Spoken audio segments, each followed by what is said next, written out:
Monsieur Loris Chavanette, bonsoir. Bonsoir Franck Abed. Je suis très heureux de vous recevoir pour votre livre Danton et Robespierre, le choc de la Révolution aux éditions Passé Composé. Comme vous le savez peut-être, je suis quelqu'un qui lit vraiment beaucoup de livres. Depuis le début de l'année, j'avais deux coups de cœur et votre ouvrage est mon troisième coup de cœur. C'est un livre qui est dense, remarquablement bien écrit. Entre la préface de Varesquiel et votre introduction, c'est vraiment du très haut niveau en termes de style d'écriture. Sur le fond, j'ai trouvé ça très intéressant, cette biographie comparée, alternée. Je trouve que vous abordez des aspects que je n'ai pas vus dans d'autres biographies, ou même parfois que vous allez plus en profondeur, notamment par exemple sur l'analyse des corps, des postures. J'ai trouvé ces passages intéressants, même sur la sexualité, alors que les auditeurs se rassurent, ça ne sera pas grivois. Euh, Moi, j'aurais une première question très simple à vous poser, en sachant que mes vidéos sont regardées par un public assez parfois jeune, on va dire 15-30 ans, donc qui n'ont pas forcément les connaissances que vous pouvez avoir, mais qui sont quand même très intéressés par l'histoire. Comment vous pourriez présenter assez rapidement euh, Georges Danton et Maximilien de Robespierre? Alors, Danton et Robespierre sont célèbres et on ne devrait pas avoir à les présenter, mais je vais le faire avec plaisir parce que d'abord, ils sont morts jeunes. Et donc, certaines personnalités ayant marqué l'histoire, ayant fasciné leur génération, façonné la modernité démocratique, puisqu'ils sont aussi les pères fondateurs, d'une certaine manière, de notre République. C'est important d'abord de dire quelques mots de présentation. Bon, Danton et Robespierre sont dans l'imaginaire collectif deux hommes politiques français, députés, jeunes. Robespierre dès qu'il a 30 ans, Danton ensuite quand il a 32 ans. Et tous les deux vont animer et conduire les événements révolutionnaires dans l'avènement de 1789, dans aussi la politique gouvernementale au sein de la Terreur. Et donc, ce sont deux hommes de gauche, deux démocrates, si l'on peut dire, qui vont devenir deux républicains, parce qu'ils ne l'étaient peut-être pas dès le début. Et ils vont prendre les rênes de la France et à partir, grosso modo, de 1792, dans les institutions, la Première République étant décrétée à la demande de Danton en septembre 1792. Et donc, j'ai voulu écrire cette biographie non seulement parce que ce sont deux personnages absolument majeurs qui se rapprochent, qui sont à la fois distincts l'un de l'autre, voire des opposés. Et j'ai voulu retranscrire dans une chronologie assez rigoureuse leur parcours. Et c'est vrai, ce sont deux personnages de théâtre, deux héros quasiment de romans, mais la Révolution française est une histoire où la soif de liberté et la passion de l'égalité a emporté souvent les hommes bien plus loin que là où ils l'auraient voulu. Et ils ont été ravis, je pense, de façonner leur postérité, leur avenir, leur histoire, avec un courage politique sur lequel on va revenir, je pense. Alors, merci beaucoup pour cette première réponse. Alors, je salue Emmanuel de Varesquiel, dont j'apprécie également beaucoup les travaux, que j'ai également la chance de connaître et de pouvoir parler avec lui en privé de temps à autre. Et donc, dans sa préface intitulée Janus de la Révolution, donc, je ne vais pas lire la préface, mais là aussi, elle est remarquablement bien écrite, c'est profond. Donc, il décrit très rapidement Danton Robespierre. Et j'aimerais avoir votre avis, monsieur, sur une phrase qu'il dit, qui est la suivante. On l'aura compris, le sang coule mieux et plus vite dans les veines de Danton. Il est plus rouge, mais il est plus pur dans celle de Robespierre. Comment on doit comprendre ces deux phrases? Bon, Emmanuel de Varesquiel, que je salue moi-même et dont je me félicite de sa très belle et lumineuse préface dans ce nouveau livre, lui, le maître de la biographie, biographe de Talleyrand, de Fouché, il est convaincu d'une idée. Et cette conviction, c'est que on ne peut pas bien sentir, ni décrire donc, un homme politique, un acteur de l'histoire, si l'on n'approfondit pas un peu, j'allais dire, sa vie privée, sa psychologie, si on n'essaie pas d'entrer dans sa tête. Parce que l'histoire, c'est effectivement un rideau qui nous voile une part de la vérité, la distance faisant l'éloignement et l'éloignement troublant un peu les événements. Et il a fallu donc que j'essaie, comme il le suggère, de rentrer dans le cerveau, mais aussi dans le cœur de Danton et de Robespierre. Et c'est vrai que ces deux personnages-là fascinent aussi parce qu'ils sont un duo. Mais un duo, mais en même temps un duel. C'est une même médaille, mais ce sont deux médailles, deux faces différentes d'une même médaille. Sur une médaille, sur une face, au verso, il y a Danton. On va commencer par Danton, bien qu'il soit le plus jeune, il a 1 an de moins que Robespierre. Et Danton, effectivement, a une soif de vivre, un appétit réputé que Barras a longuement décrit. Il y avait quelque chose de gargantuesque, une présence physique et un goût prononcé pour les femmes, pour les plaisirs, pour le théâtre. Mais Robespierre aussi aimait aller au théâtre. Mais Danton apparaissait au théâtre toujours quasiment comme un troubadour, quelqu'un de turbulent, un troublion. Et donc, oui, le sang coulait plus vite dans les veines de Danton, qui est plus chaudement, parce qu'il avait une espèce de soif de vivre, soif de vie personnelle. Et donc, il voulait, considérant sa vie comme une immense tragédie, il voulait aussi être un tragédien bon vivant. Ce qui peut être paradoxal, voire une certaine duplicité en révolution. Le bon vivant en révolution, il y en a peu. Et ben Danton, c'est ça. C'est le bon vivant en révolution qui, en même temps, a le sens de l'intérêt général. Quand de l'autre côté, Robespierre, lui, personnage plus proche d'un Fouché, est une autorité de type gouvernemental assez connue dans l'histoire, l'homme d'une certaine bureaucratie, d'une certaine technocratie, un homme beaucoup plus façonné par l'Ancien Régime dans ce qu'il avait de tradition religieuse. Il ne faut pas oublier que Robespierre a été éduqué dans un ancien collège de jésuites, le collège de Louis le Grand à Paris, où il était séparé de ses parents, de sa famille, de son berceau natal, Arras. Et effectivement, Robespierre a toujours gardé un peu, bon, comme dit Michelet ou Madame de Staël, une âme prêtre. Voilà, c'est un peu une accusation quand on dit cela, une âme prêtre. Mais c'est vrai que Robespierre a quelque chose de plus austère que Danton. Il ne se mariera jamais. Il n'aura jamais d'enfant. Peut-être n'en a-t-il tout simplement pas eu le temps, étant donné qu'ils sont tous les deux morts jeunes, comme je le disais en ouvrant cette conversation. Et donc, oui, Danton est beaucoup plus explosif, Robespierre beaucoup plus introverti. Et cette dualité-là est aussi de caractère entièrement. Ok. Alors, dans votre introduction, donc, je vais lire votre premier paragraphe et après je vous poserai ma question. Donc, dans votre premier paragraphe, vous dites tout semblait les unir. Ils étaient avocats et membres de la petite bourgeoisie provinciale. Ils étaient tous les deux révolutionnaires, patriotes, démocrates, républicains, tous deux premiers élus de Paris, étaient du même parti de la montagne, fréquentaient le même club politique, ayant les mêmes amis, les mêmes rivaux. Ils étaient de la même génération et presque du même âge. Ils promirent de donner leur vie pour la Révolution et moururent la même année à 3 mois près, et pourtant ils devinrent ennemis et finirent par s'éliminer l'un et l'autre.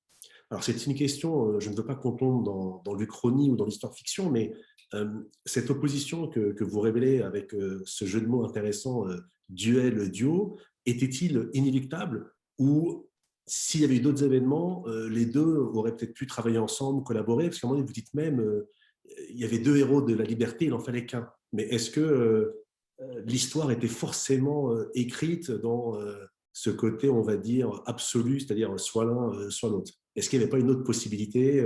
Est-ce que les événements étaient trop forts? Enfin, vous avez compris ma question.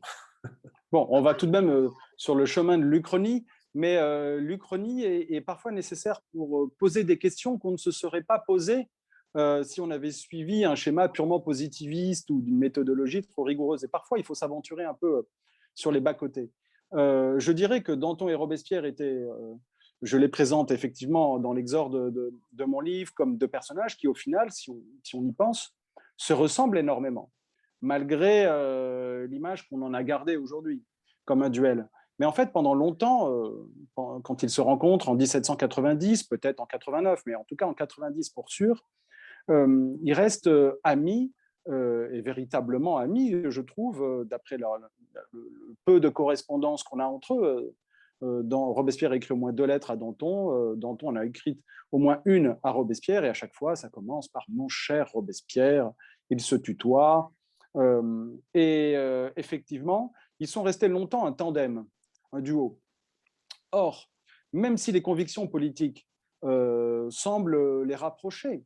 Il y a des événements comme, par exemple, pourra l'être le gouvernement révolutionnaire, le cataclysme, la crise d'identité de la Révolution à partir de l'an 2, bref, en 1793, qui va faire ressortir des travers de leurs relations. Et effectivement, Danton et Robespierre, que se serait-il passé s'ils avaient été plus semblables?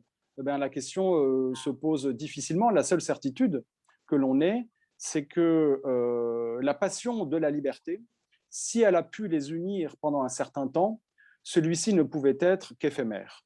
Parce que leur choc de caractère, comme on l'annonçait un peu tout à l'heure, ne pouvait que ressortir. Parce qu'en réalité, la France est animée de duels de frères ennemis. C'est connu. Il y en a de nombreux. On peut même dire que Pétain et De Gaulle étaient très liés pendant la Première Guerre mondiale, aussi parce qu'il y avait la lutte contre un ennemi commun. Mais lorsque des circonstances de crise apparaissent, ça fait ressortir les nuances. Et les nuances de couleur entre Danton et Robespierre sont d'un coup apparues de manière particulièrement virulente, violente, quand il s'est agi de décider quelle devait être l'âme de la République, son esprit. Et donc, que se serait-il passé s'il ne s'était pas livré un duel? Je crois que c'est difficile d'imaginer cela. Imaginer Danton et Goliath ne s'affrontant pas, on a du mal à imaginer les deux camps adverses trouvant une issue à la crise. Et bien, il a fallu que Danton et Robespierre s'affrontent pour démêler un conflit dans l'histoire entre deux visions tout de même de la Révolution française. Et leur duel fait ce qu'il y a de plus savoureux aussi dans leur histoire. On va juste abandonner pour une question Danton et Robespierre et revenir à la France, notre pays, à la veille de la Révolution.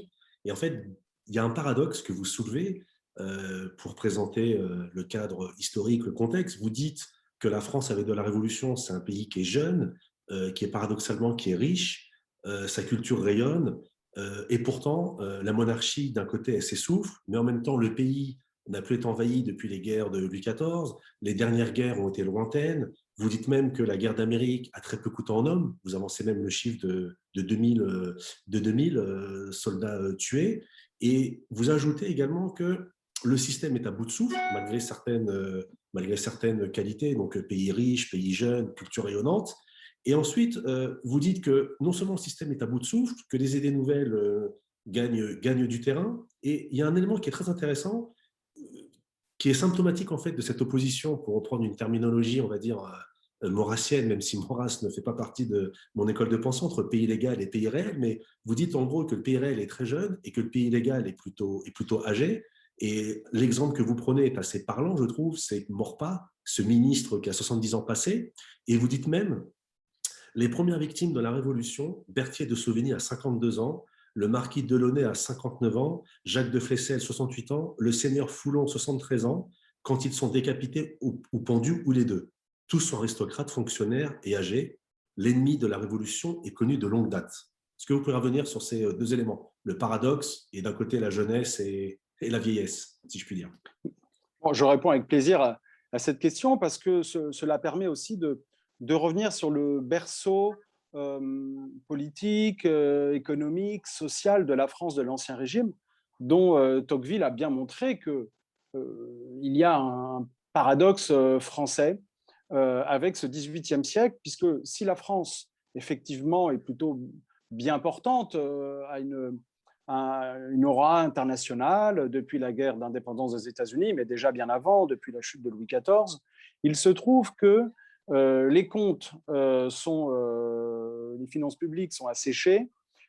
C'est très bien révélé par de nombreuses études, même si Jacques-Olivier Necker a tenté de diminuer le poids de la dette dans l'État dans son rapport de 1781. Mais en tout cas, c'est une monarchie fondée sur la légitimité de la vieillesse. C'est aussi cela qui est intéressant. C'est que la monarchie millénaire, avec des louis qui se répètent à foison, imaginez, Louis XVI, avant c'était Louis XV, avant c'était Louis XIV, avant c'était... et ainsi de suite. On peut remonter jusqu'à Louis le Débonnaire, quelques mille ans avant Louis XVI. Et c'est d'ailleurs ainsi qu'on appellera d'ailleurs parfois Louis XVI, Louis le Débonnaire ou Louis le Pieux. Mais bref, la société d'Ancien Régime est assise sur une autorité paternaliste. Bien sûr, le roi est lieutenant de Dieu sur terre. Et la vieillesse est gage de sagesse, en quelque sorte. Et c'est bien connu, même Louis XVI est un roi jeune qui n'arrive pas à entrer dans l'habit de Louis XIV, qui lui, tout de suite, avait compris qu'il descendait de Saint-Louis, si vous voulez. Et cette jeunesse turbulente a du mal à trouver sa place en tant que pays réel, comme vous le dites, dans cette société très balkanisée, très faussement unitaire qu'est la France monarchique encore absolue, bien que le roi ait voulu, avec Maupoux ou d'autres, réaliser des réformes contre le pouvoir de la noblesse de robe. Mais c'est essentiel de concevoir donc le berceau dans lequel Danton et Robespierre ont grandi, ils ont évolué intellectuellement. Et c'est vrai qu'ils ont 15 ans, lorsqu'ils voient monter à côté du trône, premier conseiller de Louis XVI, après le sacre de celui-ci en 1775, ils voient monter Maurepas, le vieux Maurepas, 73 ans. Et il y a comme une espèce de contraste entre ceux dont on sait qu'ils vont faire l'histoire, par la violence, par l'action, par la conviction que l'histoire n'est pas fermée et qu'elle est un territoire ouvert pour les talents. Occuper des places, prendre la place de l'aristocratie, et l'égalité va être un pourvoyeur aussi de révélateurs de talents. Et les Danton-Robespierre, il faut savoir qu'ils appartiennent à ce que j'appelle la génération de 1789. Et donc, ils viennent à maturité à 30 ans en 1789. Ils sont dans le plein exercice de leur pouvoir intellectuel, dans leur dimension physique, d'expérience professionnelle, et ils vont avoir à cœur de faire chuter non pas le trône, parce que l'idée n'est pas du tout de renverser le trône. En 1789, Louis XVI est au contraire assez aimé, populaire, même si sa femme l'est moins. Mais Danton-Robespierre ont ce que j'appelle l'ardeur de la jeunesse, la juvenilis ardor, comme disaient les Romains, c'est-à-dire qu'ils sont habités d'un feu dévorant qui leur fait entrevoir le champ des possibles dans une France en paix. Et il y a une pression sociale, parce que bon, l'âge est une chose, mais il faut aussi occuper des places. Robespierre a du mal à s'imposer, par exemple, à Arras, dans sa ville natale, quand il exerce en tant qu'avocat, jeune avocat, à partir de 1781, il prête serment, il a du mal à s'imposer. Il a du mal à s'imposer notamment parce que se réunit très tôt, donc avant la Révolution, dans les années 87-88, 88, le baron de Beaumetz, aristocrate, plus âgé, réunit chez lui les hommes confortables qui font l'autorité des jurisconsultes du nord de la France, de l'Artois. Et Robespierre se voit mis aux bancs de cette société intellectuelle, et il écrit d'ailleurs un mémoire pour dénoncer cet état de fait, c'est-à-dire les jeunes avocats, les jeunes robins n'arrivent pas à occuper les places, à s'asseoir à côté des barons aristocrates. Et cela, Robespierre le sent dans sa chair. C'est-à-dire, c'est une chose d'être jeune et d'avoir l'énergie qui va de pair avec, mais c'est aussi une autre chose, tout aussi importante, sinon plus, que de savoir que c'est à cause de notre jeunesse, et non pas, par exemple, sur des raisons de talent, parce que Robespierre était non pas un avocat brillant, mais qui montait à Arras, et il a senti cette espèce de discrimination, cet arbitraire d'une vieille sagesse à l'égard de sa génération. Et ça, il en tiendra toujours rigueur. Et d'ailleurs, quand il est élu en 1789, enfin en 88, aux États généraux, parmi les rangs du tiers-État, il est le plus jeune des élus du tiers-État. Et qui est alors le plus jeune et le plus radical? Ça a été démontré par des travaux très sérieux de Timothy Tackett, notamment, comment on devient révolutionnaire. Mais effectivement, la jeunesse est essentielle de cette génération de 89, et il faut savoir qu'en 1789, précisément, plus de 50% de la population a moins de 25 ans.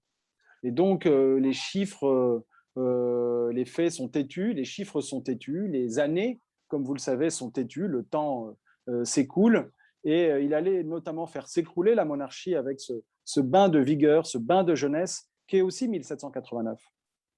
C'est quelque chose d'assez ironique dans votre livre, c'est quand vous dites que lorsque Maurepas est appelé par Louis XVI, vous dites que bah, pour eux c'est quelque chose de particulier parce que c'est quelqu'un qu'ils ont lu dans les livres d'histoire, qu'on savait, enfin on savait plus trop où il était, et puis il réapparaît comme ministre.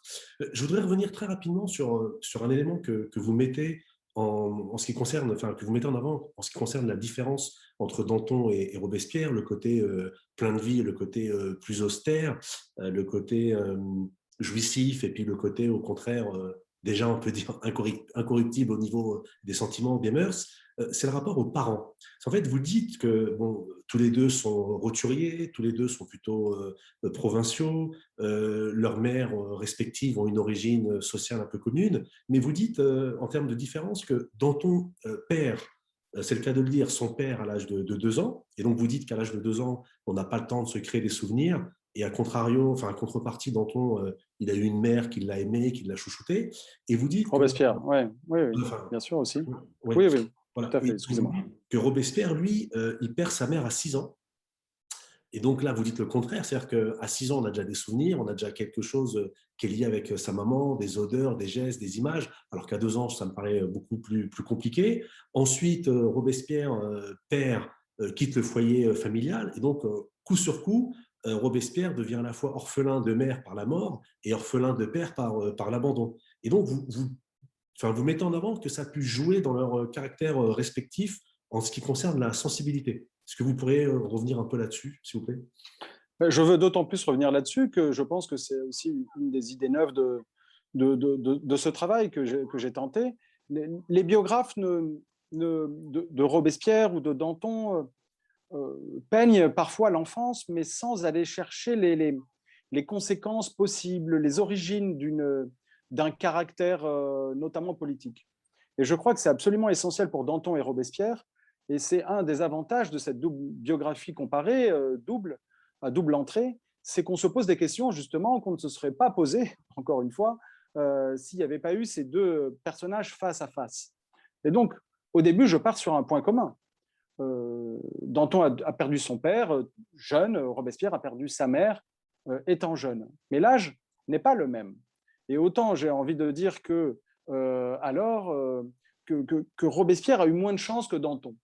Danton, il a souvent eu beaucoup de chance dans sa vie, dans sa carrière. Robespierre, il a connu coup sur coup la perte de sa mère à 6 ans, l'abandon de son père par la suite, parce qu'il était très épris de son épouse. Il a été ensuite enfermé loin de ses frères et sœurs chez ses tantes. Ensuite, il a été envoyé à Arras, au collège Louis-le-Grand, loin de sa famille. Bon, il était très bon élève et il s'est réfugié à Louis-le-Grand, à Paris, et il s'est réfugié effectivement dans l'étude pour, pour pallier à ce déficit d'affection. Et d'ailleurs, ça, c'est pas moi qui l'invente, hein, il suffit de lire les mémoires de la sœur de Robespierre pour s'en convaincre. Et c'est vrai que ce sont des mémoires qui disent quasiment tout de Robespierre dans sa prime jeunesse. Et c'est elle qui raconte à quel point il était très épris de sa mère, qui lui aurait appris à coudre quand il était jeune, la dentelle. Elle raconte encore, cette sœur Charlotte, comment Robespierre a été traumatisé, authentiquement traumatisé par la perte de cette mère aimante et qui a eu des conséquences. Du jour au lendemain, il y a un avant et un après dans sa vie intérieure. D'un coup, il s'est beaucoup plus isolé, beaucoup plus recueilli à distance, comme un personnage solitaire qu'il n'était peut-être pas au début. Il est devenu plus dur aussi, là, parce que ça l'a forcé à être le grand frère, et j'allais dire, parce qu'il est l'aîné de la famille, comme Danton. Ils sont tous les deux l'aîné mâle, si vous voulez. Et Robespierre va très vite prendre l'habit du grand frère protecteur. Et donc, il se sent une responsabilité. C'est lui qui hérite des biens de sa famille, de son grand-père notamment quand il décède du côté maternel. Et de fil en aiguille, Robespierre va contracter des habitudes davantage de collégiens plus reculés du monde social et de ses travers, j'ai envie de dire. Alors que Danton, lui, a eu la chance de garder sa mère, premièrement, de continuer à être aimé d'elle et choyé par ses bons soins, et aussi que sa mère se remarie avec un commerçant qui s'appelle Recordin et qui a eu pour Danton toutes les bontés du monde. Et donc Danton a connu l'amour, a été le fils aimé, le fils aimant aussi, alors que Robespierre avait beaucoup d'amour à donner, sans doute, et il n'a pas pu témoigner cela à son entourage. Donc j'interroge effectivement ses parcours, ses origines, je les appelle un peu les arbrisseaux, pour essayer de comprendre comment dans ce climat social et émotionnel, ils arrivent à se définir une identité. Et c'est vrai que quand on compare donc Danton Robespierre, tous deux orphelins peut-être, en tout cas d'un côté, du côté de Danton, mais tous les deux déjà contractant des habitudes qui vont les différencier de manière absolument déterminante dans leur vie privée. Et c'est pour ça qu'il faut interroger, je pense, la vie privée aussi des hommes politiques, notamment de ces deux députés-là, parce qu'ils vont prendre le destin de la France en main au sein des comités, et ils viennent d'un terroir familial, social, économique, qu'il faut définir pour essayer d'appréhender cela. Et en gros, c'est quelque chose d'assez nouveau que j'amène enfin que j'essaie de rendre nouveau dans ce livre, parce qu'il y a déjà, vous imaginez, de nombreux travaux sur l'enfance de Robespierre. Alors on avait dit que tout jeune, dès qu'il est mort, hein, des pamphlets ont été écrits pour expliquer qu'il torturait des colombes, dans des pigeons quand il était jeune, comme quoi c'était vraiment la marque d'un enfant terrible, terroriste à l'âge de 8 ans. Bon, c'est assez injuste parce que c'était vraiment pas le cas. Mais d'ailleurs, le directeur du lycée, du collège Louis-le-Grand va aussi écrire un livre sur Robespierre, un pamphlet, autant dire, sur la vie du jeune Robespierre. Et disons que ce n'est pas un portrait très flatteur, alors que Danton n'a que des amis qui vont écrire des mémoires sur lui, en racontant à quel point il avait le cœur sur la main dans toutes ses démarches auprès de son entourage, de ses amis, de ses tantes. Et c'est une différence de caractère qui vient d'une présence familiale aux antipodes l'une de l'autre. Il y a un point également sur lequel j'aimerais revenir, c'est la formation intellectuelle de cette jeunesse triomphante. Alors, on parle souvent des idées nouvelles, de la philosophie dite des Lumières, qui à titre personnel, je trouve, est un terme un peu excessif, mais bon, peu importe. Et en fait, quand vous parlez de cette formation intellectuelle, vous dites que, contrairement à ce qu'on peut se penser, dans un premier temps, ou du moins dans une partie de leur formation intellectuelle, leurs classiques n'ont pas été Diderot ou Rousseau, mais plutôt Plutarque et Tacite. Et vous poursuivez en disant, contrairement à ce qu'on pense, ils haïssent en réalité Tibère et Néron, et là je vous cite toujours, hein, plus que Louis XI ou Charles IX. Est-ce que vous pouvez revenir sur cet aspect, à savoir, ben, vous l'avez compris, la prégnance de l'Antiquité ou le retour à cette Antiquité à la veille de la Révolution? Bon, je vais aller dans votre sens et en même temps pas entièrement. Effectivement, bon, Diderot va mourir assez tard, il va pas forcément inspirer les jeunes immédiatement, mais on n'a pas cité Rousseau. Rousseau va être absolument le père intellectuel, moralisateur, qui va inspirer à Robespierre une grande part de sa radicalité, de son amour de l'égalité. Bon, il faut tout de même rendre à Rousseau ce qui appartient à Rousseau. Et d'ailleurs, Robespierre, tout comme Danton, vont allègrement citer parfois Montesquieu, Voltaire, bon, et bien sûr Rousseau. Mais il y a cette part, où là je vous rejoins bien évidemment, cette part antiquisante dans leur formation intellectuelle, mais ce n'est pas le propre, j'allais dire, des Danton et Robespierre. L'enseignement dans les collèges d'Ancien Régime est essentiellement fondé sur, bon, premièrement, le droit canon, c'est-à-dire l'esprit religieux des évangiles et de la pensée ecclésiastique, mais aussi la pensée de l'Antiquité, qui est très importante. Et Robespierre va être énormément adoré par son professeur de latin, c'est-à-dire d'histoire antique. Il va être très choyé par lui, il va avoir une très belle relation avec lui. Et Robespierre va trouver dans ce passionné de l'histoire des Brutus et des Cicérons une figure un peu paternaliste, parce qu'il a toujours cherché cela aussi dans sa vie privée et intellectuelle. Rousseau d'un côté, ou encore ce professeur à Louis le Grand. Mais c'est essentiel de considérer que leur génération est pétrie de culture antique. Et si on lit d'ailleurs même Mirabeau, c'est une figure qui a su incarner l'Antiquité quasiment à sa manière, en y faisant souvent référence, certainement pas Louis XI d'ailleurs, qui pratiquait plutôt un arbitraire policier qui n'allait pas du tout de pair avec les élans libéraux, voire libertaires d'un Mirabeau. Mais en tout cas, même Camille Desmoulins, Brissot, leur génération, Saint-Just, on parlait de Saint-Just, idolâtre, révère les personnages de l'Antiquité.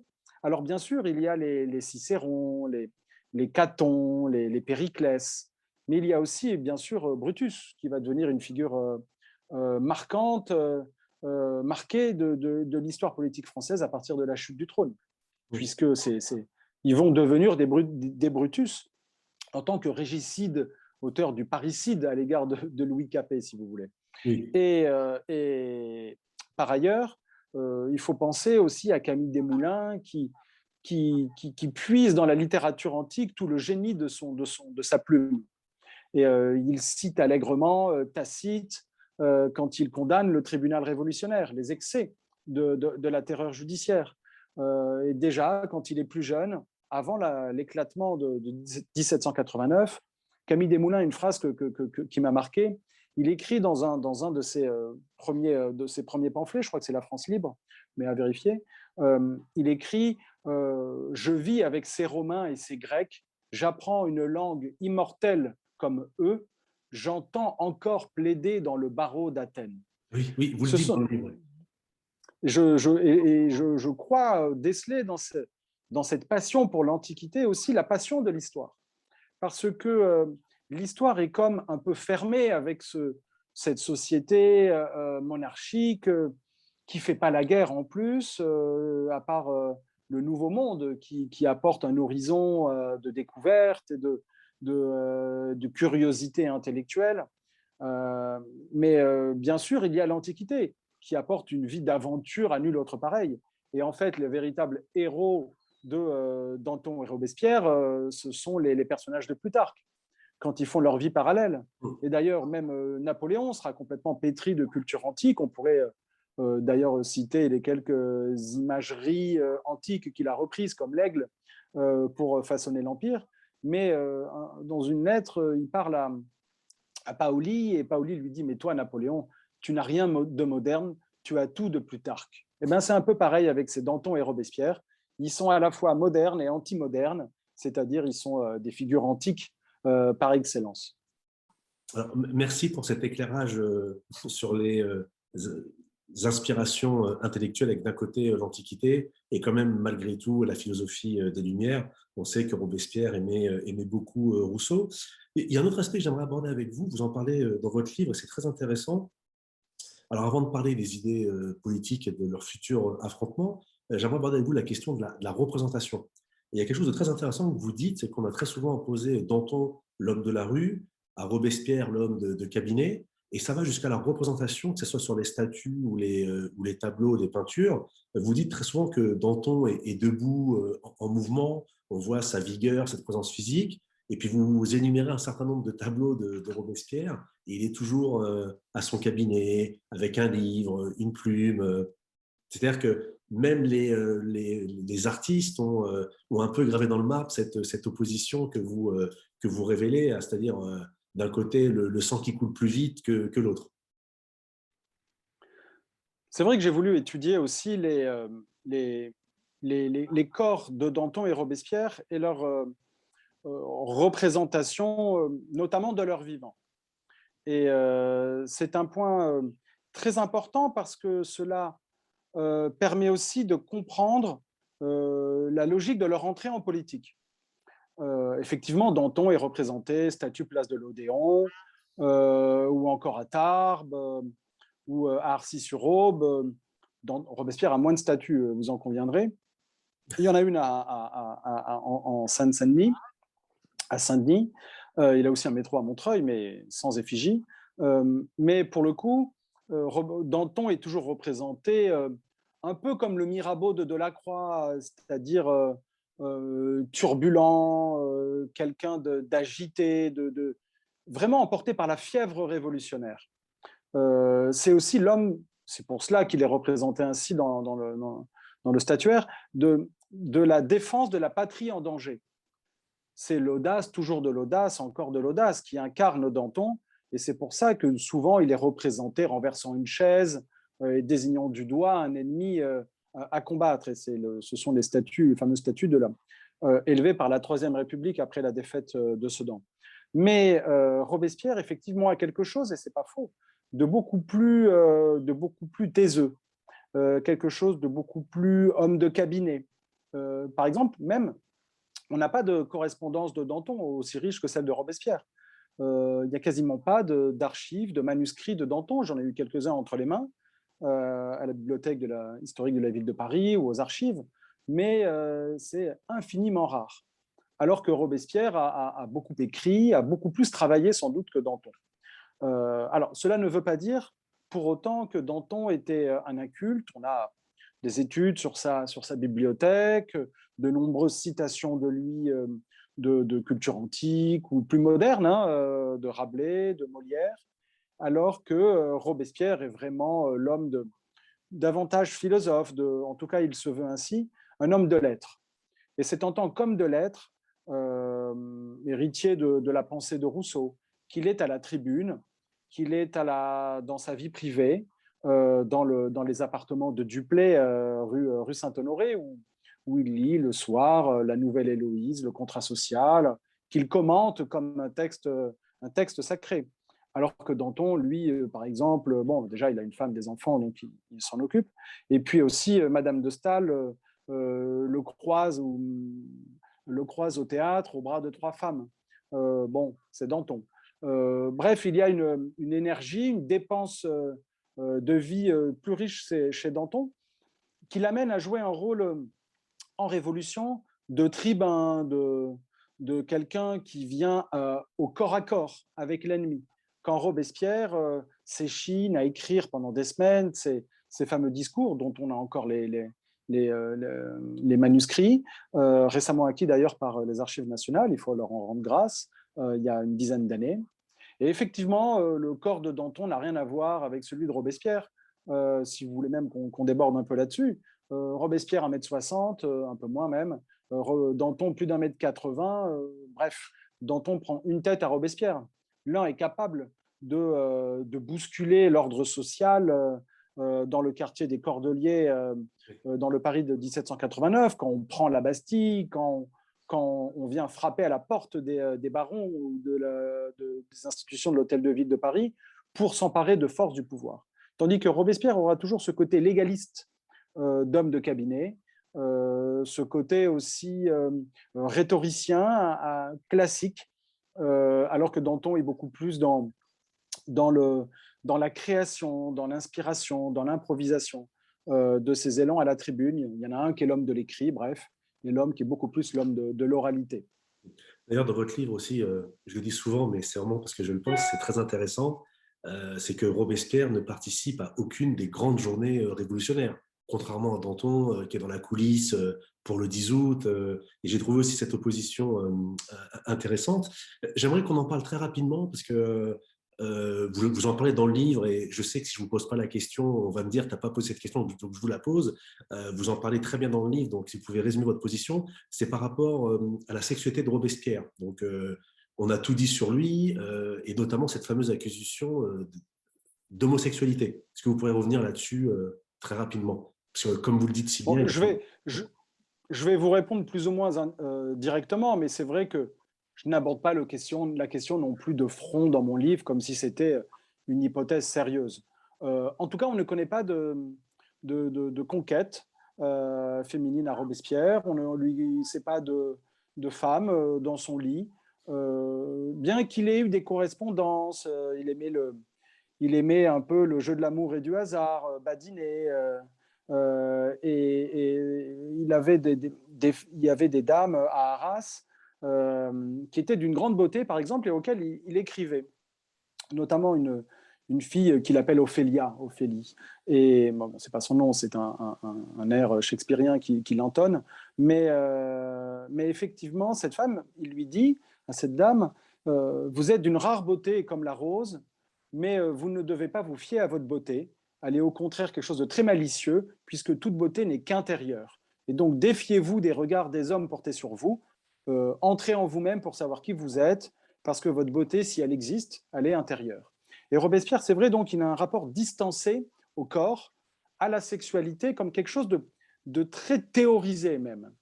Euh, il n'a pas de conquête féminine, on disait, alors que pour Danton, c'est vrai que la question de l'homosexualité ou pas, on ne se la pose pas une seule seconde.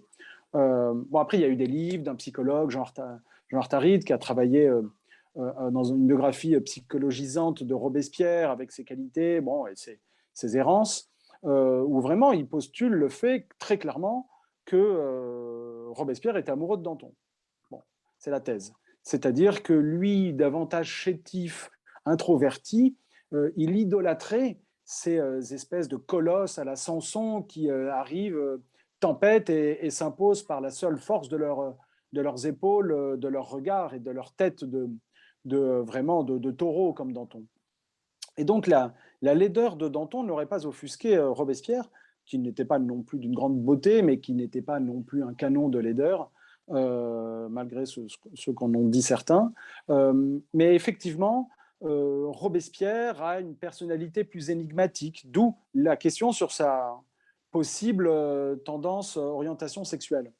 Bon, la thèse, c'est qu'il n'y a pas de réponse, ça restera un mystère, bien que Robespierre ait eu de nombreuses admiratrices.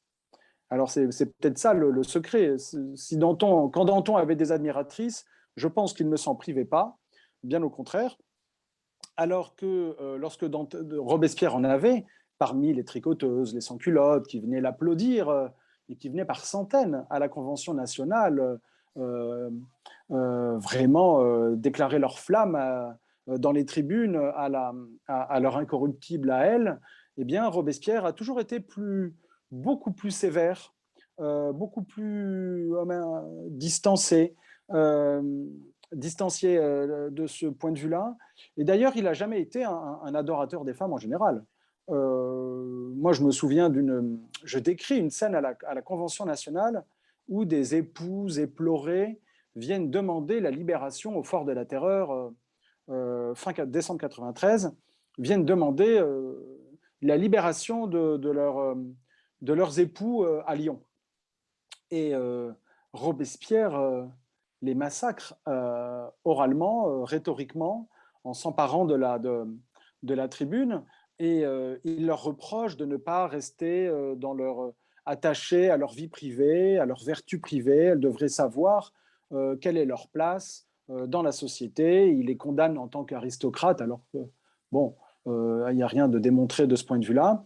Bref, il n'est pas aussi ouvert d'esprit, on dira, que Danton, qui lui est beaucoup plus proche des différentes grandes figures féminines qui font la Révolution, comme Théroigne Méricourt, ou encore, bien sûr, celle qui rédige donc la Déclaration des droits de la femme, Olympe de Gouges, bien sûr. Et Danton est beaucoup plus proche de ce courant-là, c'est-à-dire d'émancipation des droits des femmes.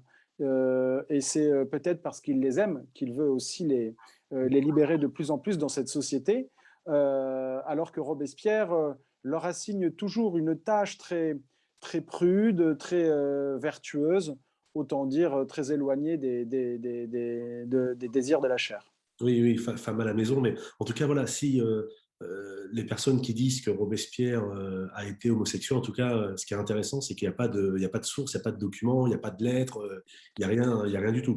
Donc, merci pour votre réponse très précise et éclairante. J'aimerais avoir votre avis, parce que vous en parlez aussi dans votre livre, c'est le poids réel. Parce que je sais que quand on aborde la Révolution, j'ai fait beaucoup de vidéos avec vos confrères historiens sur la Révolution, et c'est vrai qu'à chaque fois, j'aime bien poser cette question parce que ça permet un peu d'éliminer les théories un peu délirantes et un peu faux folles, hein, pour ne pas dire autre chose. Mais quel a été le poids réel de la maçonnerie dans le parcours de Danton. Parce que dans votre livre, vous parlez de son initiation, hein, on connaît le nom de sa loge, etc. Et en fait, moi, je voudrais savoir, est-ce que ça a eu un vrai impact, premièrement? Est-ce que, deuxièmement, il a adhéré à cette loge, à la franc-maçonnerie par adhésion, ou au contraire, ça a été comme un certain nombre de gens à l'époque, parce que c'était la mode et qu'il n'y avait pas de conviction et que c'était un moyen pour faire des affaires, pour rencontrer des gens. Donc voilà, mes deux, trois questions. Quelle a été l'influence réelle sur Danton? Adhésion ou opportunisme? Et surtout, est-ce que ça a eu un poids, Oui, au sens large du terme, dans la Révolution en tant que telle? bon, d'abord Danton. Danton, effectivement, appartient à une loge. Bon, on n'a pas la trace de son certificat de franc-maçonnerie, mais on a des témoignages qui peuvent concorder dans le sens d'une appartenance à la loge des Neuf Sœurs, qui était très réputée dans le Paris latin, du quartier latin. Elle était très importante, elle était avec de grandes figures comme Benjamin Franklin, qui en avait été un des membres éminents. Voltaire Et aussi. d'ailleurs, oui, oui, bien sûr, Voltaire et de nombreux autres, hein, parmi les acteurs premiers de la Révolution française, aristocrates même, ou autres. Bon, déjà, ça a permis à Danton d'étendre peut-être son réseau d'hommes d'affaires, puisque Danton est un avocat homme d'affaires, il a acquis une charge royale, hein, au conseil du roi, En grâce s'endettant. à un emprunt contracté auprès de son beau-père. Bon, ça a joué un rôle majeur dans son ascension sociale à la veille de la Révolution. Mais je crois que, et d'ailleurs Danton, moi j'essaie d'apporter la preuve, par exemple, de son appartenance à la franc-maçonnerie avec ce fameux banquet du 20 juin 1790, premier anniversaire du serment du jeu de paume, où un grand banquet est donné par la Société des Amis du jeu de paume, dont le président, Rome, était membre de la loge des Neuf Sœurs. Un personnage tout à fait romanesque, Gilbert Rome. Effectivement, le premier à porter un toast lors de ce banquet, dans le bois de Boulogne, où se trouve Robespierre, le premier à porter un toast, c'est Danton. Danton qui n'a aucune légitimité, alors qu'il y a des dizaines de députés présents. Danton est un agitateur de quartier, avocat sans la réputation non plus d'un jurisconsulte éminent qui aurait publié des pamphlets, des articles importants. Et pourtant, il prend le premier la parole. C'est donc qu'il y a, je pense, une adhésion forte à la franc-maçonnerie qui lui donne de l'importance dans les réseaux parisiens, en 1789 notamment. Et d'ailleurs, quand il porte un toast à la liberté et à l'univers entier. Et donc, c'est un classique, un poncif de la franc-maçonnerie que de penser à cet universalisme absolument majeur au XVIIIe, défendu par Benjamin Franklin. Et c'est pour cela qu'il porte un toast, c'est à l'honneur de Benjamin Franklin, lui-même, comme je l'ai dit, frère maçon. Mais je pense que ça a surtout joué un rôle dans la carrière de Danton par la suite. Alors là, c'est un peu une interstice, un point sombre de l'histoire, c'est qu'il va signer des libérations de prison ou des sauf-conduits ou des certificats de laissez-passer à des figures absolument éminentes de la Révolution, comme les Duport. Il a essayé de sauver Barnave, il a sauvé Talleyrand, véritablement, en lui donnant un sauf-conduit pour sortir de Paris au moment de la crise causée par le 10 août 1792, et Talleyrand va pouvoir partir à Londres, aux États-Unis, comme on sait. Et donc, oui, Danton a eu un rôle dans la franc-maçonnerie qui lui a donné un réseau social, qui a augmenté son réseau social. Je pense que la franc-maçonnerie a joué, inutile de le cacher, un rôle majeur dans la Révolution, à partir du moment où on connaît tout simplement le réseau autour de Philippe Égalité, qui était le cousin du roi et qui avait conservé au jardin du Palais Royal une telle liberté de ton, d'opinion, Camille Desmoulins ayant sans doute été lui-même franc-maçon, même si c'est pas attesté, mais Hervé Levers, dans sa biographie, le suggère assez fortement. La 1789, on doit beaucoup, non seulement les événements, à ce cadre de liberté cet enclos de liberté qui a été les jardins du Palais Royal, mais aussi dans la maturation des idées, d'une vision universaliste, parfois athéiste, qui a complètement bercé une époque qui voulait sortir du cadre trop engoncé, trop classique, trop mièvre à leur goût de cette monarchie d'Ancien Régime, qui avait d'ailleurs peut-être, comme vont le postuler plus tard Danton et Camille Desmoulins, perdu un peu de son âme. Et d'ailleurs, ils vont retrouver la même critique quand ils vont s'en prendre à la terreur. Ils vont reprocher aux terroristes, aux acteurs du gouvernement révolutionnaire, d'être des pharisiens, d'être les partisans d'un point de vue papiste, si vous voulez, que serait le comité de salut public, comme si le droit à la tolérance, à la diversité des opinions, voire à la dissidence, était complètement banni de France alors qu'on avait fait la révolution pour la liberté d'opinion. Et je crois que c'est majeur dans les idées, mais aussi donc dans l'action politique. Et pour Robespierre, alors? Bon, Robespierre, lui, il n'y a pas de. Alors, il a essayé de pénétrer des réseaux. Bon, à Paris, c'est simple, hein, ce sera le club des Jacobins, à la tribune, via son verbe égalitariste qui va imposer sa vision d'une république plus radicale, enfin, une révolution plus radicale, pas encore république, plus sociale, plus universaliste, plus démocratique aussi, puisqu'il est pour le suffrage universel. Et c'est quelque chose de très important qu'on dit souvent pas assez alors qu'on est anti-robespierriste. Et je pense que Robespierre a donc eu des réseaux à Arras, mais qu'il éloignait tout de même de la franc-maçonnerie. Il n'y a pas de traces. Il était proche du club de la Société des Rosati, où ils aimaient chanter, boire, déclamer des poèmes. Mais Robespierre, très vite, va se sentir un peu à côté dans cet univers où l'on trinque, où l'on porte des toasts. Il va être moqué pour le fait d'être celui qui boit que de l'eau. Il va être extrêmement moqué. D'ailleurs, son séjour chez les Rosati, où il rencontre Carnot, Lazare Carnot, le grand Carnot, ça ne va pas durer longtemps et Robespierre sera toujours assez isolé. Et c'est intéressant parce que l'isolement fait aussi la radicalité, une part de la radicalité de Robespierre. Pour le meilleur et pour le pire, on a envie de dire, parce qu'il garde une authenticité révolutionnaire qui le met à distance des intérêts sociaux, économiques. Il n'a aucun intérêt dans la révolution, il s'en tient éloigné. Et c'est pour cela qu'il est très vite considéré incorruptible dès 1790 dans Paris, et puis ensuite à travers le réseau tentaculaire des Jacobins à travers la France. Il va être la figure de l'incorruptible et il va gagner ce magistère moral que Danton n'arrivera jamais à garder, sinon par le canon du 10 août. Vous l'avez cité tout à l'heure, Danton, c'est l'homme de l'action. Robespierre n'est pas présent dans aucune des journées décisives, violentes de la Révolution. Sauf une, et on en parlera peut-être, parce que c'est quelque chose de complètement nouveau que je pense avoir découvert. Et ça vaut le coup qu'on en parle de cette fameuse journée du 5 septembre 1793, mais je vous laisse avancer chronologiquement peut-être. Alors, j'ai une question, c'est que j'ai lu un certain nombre de biographies sur Robespierre, quelques-unes, et donc il faut que je vous pose cette question, c'est par rapport à ses qualités d'orateur.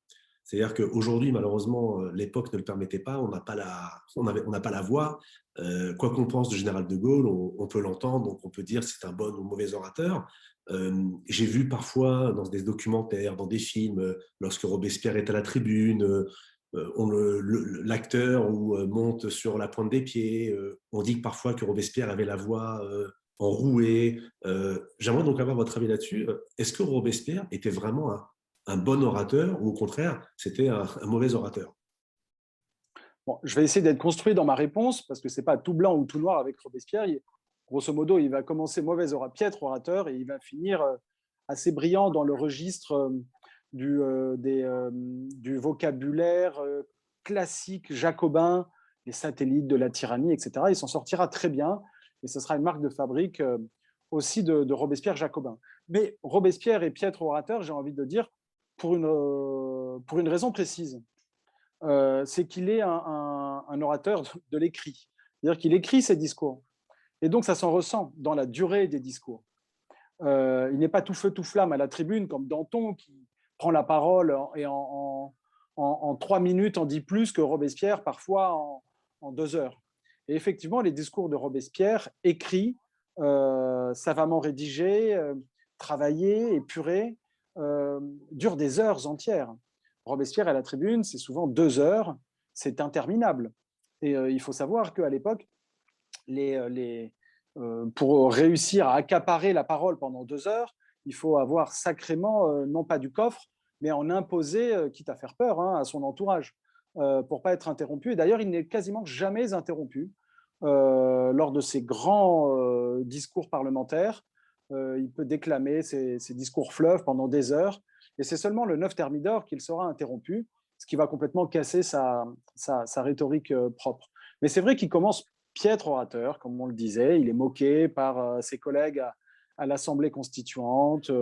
Il parle quand il faut se taire. Il lit son discours au moment où c'est pas à lui de parler. Il essaie de monter à la tribune, on l'enchasse. Il essaie de remonter à la tribune, on lui dit qu'il n'a pas voix à la tribune. Et puis finalement, il arrive à s'imposer en publiant ses discours, en étant journaliste. On oublie souvent que Robespierre a été journaliste pendant la législative, avec un journal important où il martèle ses idées, alors qu'il finit bon orateur tout de même. Et il y a 2-3 élans de lui que je cite abondamment parce que j'avais eu à cœur, en commençant ce livre, de citer dans le texte Robespierre, Danton. Et donc, parfois, il y a des petits extraits des prises de parole de Robespierre où on voit la tournure de son esprit. Alors, soit dans des textes rédigés où il théorise la vertu et la terreur, on voit que c'est très écrit, voire très lourd, un pathos redondant, avec des phrases à rallonge, soit parfois il est vraiment brillant, notamment lorsqu'il défend Danton à 2 reprises à la tribune de la Convention et des Jacobins. Et là, il fait preuve d'un remarquable esprit de construction de ses discours. Autant son style parfois est comique tellement il est exagéré, mais il a quelque chose de la construction rhétorique qu'il a puisé chez les anciens. Et il faut savoir aussi que Robespierre avait appris à déclamer ses discours dans ses classes de rhétorique, parce qu'il a redoublé sa dernière classe de rhétorique à Louis le Grand, parce qu'il n'avait pas il n'avait pas terminé premier du concours. Et donc, comme il avait terminé deuxième, il a voulu redoubler pour finir premier. Et il a quand même réussi à finir premier. Donc, c'était un très bon élève. Mais vous savez, les très bons élèves ne sont pas forcément les meilleurs orateurs. Et Danton, qui n'était pas un élève si médiocre, mais qui était loin d'être premier de sa classe, Danton était sans doute le verbe le plus brillant de la Révolution, avec Vergniaud et avec Mirabeau, je pense. Et c'est ce qu'on a retenu de Mirabeau, c'est sa verve, ses jaillissements vraiment géniaux. Et c'est vrai que, opposant donc l'écrit et l'oral, j'essaie d'expliquer, parce qu'il y a des petites thèses que j'avance, que Robespierre est davantage un homme de l'acquis, du travail, un homme de bureau, de cabinet, qui peaufine son style, alors que Danton est quelqu'un qui a beaucoup plus d'inné, de génie, ce que lui ont reconnu Stendhal, Hugo et d'autres. Mais comme dit Mirabeau, Robespierre est dangereux parce qu'il ira loin, parce qu'il croit à tout ce qu'il dit. Et c'est vrai que Robespierre, à la tribune, a cette capacité de persuasion aussi, parce qu'il y a quelque chose de l'incarnation de la violence révolutionnaire dans Robespierre, dans un registre plus philosophique que celui de Danton, qui est beaucoup plus en images. Et je pourrais citer plein d'anecdotes de discours de Danton à la tribune, où moi j'adore cette scène où lors la dernière intervention de Danton à la tribune de la Convention nationale, il y a un membre des clubs révolutionnaires de Paris qui monte à la tribune et qui veut, après un discours, chanter un air de sa propre composition. Alors il commence à chanter, et Danton, que l'on sait être un homme de bonne vie, de bonne chair, l'interrompt immédiatement. Il lui dit: citoyens, nous sommes ici pour déclamer la prose de la raison, parce que nous faisons la guerre à l'étranger et nous ne sommes pas du tout ici pour nous amuser et faire et faire bonne chère avec ces chansons populaires qui ont toute leur place au coin de la rue, mais pas à la tribune, parce que, vous le savez, j'ai en moi toute la gaieté française et j'espère la garder jusqu'à la fin. Et c'est vrai que, par exemple, Danton à la tribune est beaucoup plus gai, beaucoup plus joyeux, beaucoup plus imagé que Robespierre, qui est un homme de l'écrit, comme je l'ai dit, avec les artifices de l'écrit, et c'est ce qu'a démontré notamment Tocqueville et d'autres intellectuels. Hein. Je pense qu'Hippolyte Taine n'est pas loin du vrai hein, quand il qualifie Robespierre de style un peu pédant, de style très hiératique, très obscur parfois, mais qui a l'avantage sur d'autres d'avoir tout de suite eu une vision, une lecture binaire de la Révolution, les bons d'un côté, les mauvais de l'autre. Et dans cette rhétorique-là, quasi religieuse, hein, on ne se trompe jamais d'adversaire, même s'il y a de plus en plus d'adversaires et de rivaux. Alors, avant de poser mon autre question, j'aimerais citer un texte que vous avez mis en avant pour votre partie 2, qui s'intitule Les Pères de la Révolution. Et ce texte me touche d'autant plus que je suis catholique, et c'est un texte que j'aime beaucoup. Donc c'est Matthieu 10, 34-6. Donc c'est une citation de l'Évangile. Donc le texte dit: Ne croyez pas que je sois venu apporter la paix sur la terre. Je ne suis pas venu apporter la paix, mais l'épée, car je suis venu mettre la division entre l'homme et son père, entre la fille et sa mère, entre la belle-fille et la belle-mère, et l'homme aura pour ennemi les gens de sa maison. Comme chacun sait, les États généraux ouvrent le 5 mai 1789 et à peine 4 années plus tard, le 21 janvier 1793, Louis XVI mourra guillotiné place de la Révolution, actuellement place de la Concorde et anciennement place Louis XV. Une question très simple: comment expliquez-vous qu'entre l'ouverture des États généraux, lorsque Louis XVI est dans la salle, tout le monde se découvre, et 4 ans après, donc il est guillotiné, est-ce que ce sont Danton et Robespierre et tous leurs acolytes qui ont fait la Révolution, ou au contraire, c'est la Révolution qui les a fait? Non, c'est une question que j'aborde dans mon livre, effectivement. Bon, vous êtes passé du point de vue théologique ou même de la logique de la division entre Français, entre frères, hein, parce que toute révolution amène le choc des idées. Et il y a donc un cataclysme, même si effectivement 1789, malgré l'émigration, ceux qui émigrent très tôt, hein, le comte de Provence, le comte d'Artois, leurs proches, euh, malgré la fin des privilèges et donc la perte de pouvoir pour les privilégiés, les nobles, malgré la descente, et non pas la chute, mais la descente du trône de Louis XVI, qui n'est plus le souverain absolu que Jean Baudin avait fait des rois de France. Mais en tout cas, il y a une unité, une communion, vraiment, en 1789. Je crois que c'est important, même si Paris donne le haut-là, mais dans toute la France, il y a un soulèvement populaire, une adhésion commune à la Révolution. Et la fête du 14 juillet 1790 le montre bien, cette communion entre le roi, l'armée, bien sûr, avec la figure de Lafayette, et puis les députés qui sont au bas de la tribune lors de la prestation de serment sur le champ de Mars, et puis la foule, quelques prêtres et des aristocrates aussi qui sont là, parce qu'il ne faut pas oublier non plus que l'abolition des privilèges a été d'abord demandée par des aristocrates, même jeunes d'ailleurs, c'était les plus radicaux, même s'ils avaient demandé compensation de cette abolition. Bon, on pourrait en discuter. Donc, bref, oui, Louis XVI, roi protecteur des Français, d'ailleurs, il devient roi des Français. Comment est-il devenu ensuite Louis le parjure, le monsieur veto, Louis Capet, celui qu'on a envoyé à la guillotine sans autre forme de procès qu'un vote sans appel devant ses propres accusateurs, il faut savoir que les accusateurs de Louis XVI sont à la fois ses juges. Bon, question juridique et judiciaire que celle-ci, mais c'était un procès d'exception, c'est cela.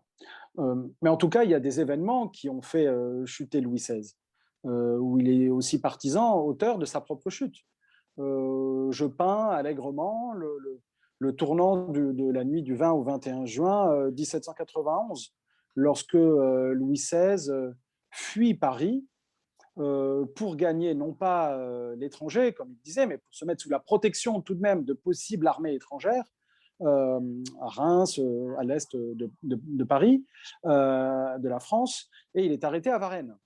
Et donc cette fuite est un déshonneur pour la monarchie, et on sait très bien, depuis Montesquieu même, que l'honneur est un élément absolument essentiel des institutions et de la légitimité charismatique d'un monarque.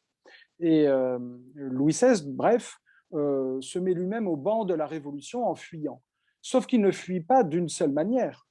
Il fuit en renonçant à tout ce qu'il a signé, à toutes les conquêtes de la Révolution, en disant qu'il a été forcé.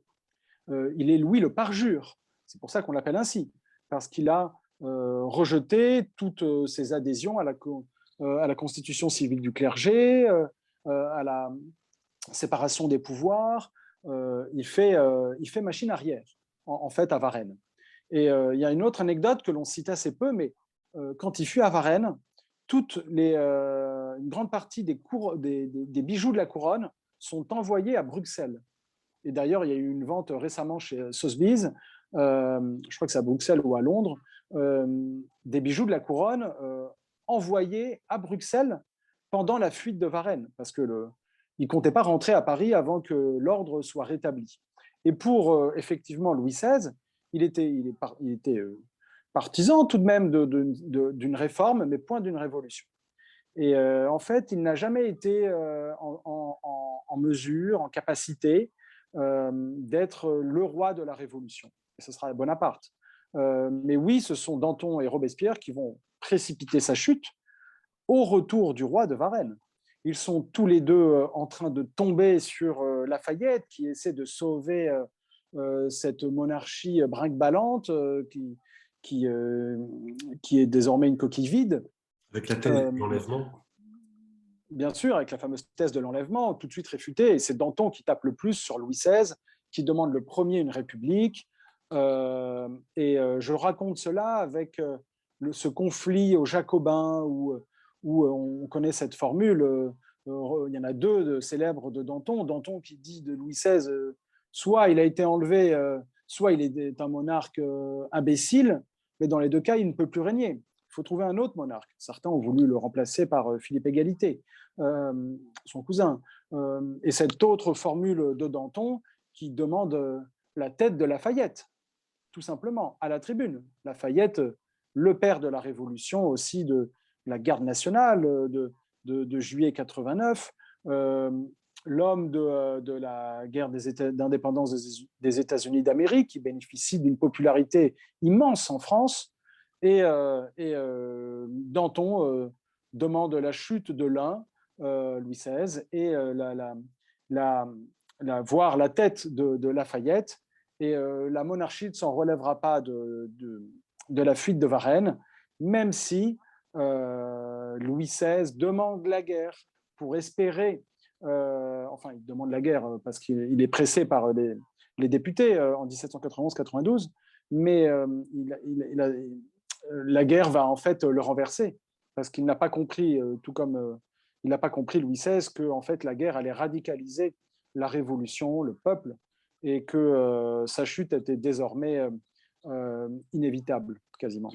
En fait, il avait fait aussi le pari, comme vous le savez mieux que moi, le calcul, que les armées révolutionnaires se feraient balayer par les armées des têtes couronnées. Malheureusement pour lui, le calcul a été mauvais. J'aimerais également avoir votre avis sur un aspect. En fait, en lisant votre livre, ça m'a donné envie de revoir deux films que j'aime beaucoup, que j'ai déjà vus et revus. C'est La Révolution française, les années-lumière, les années terribles, et le film dont vous parlez d'ailleurs dans votre ouvrage de Danton, avec Depardieu de Vajda.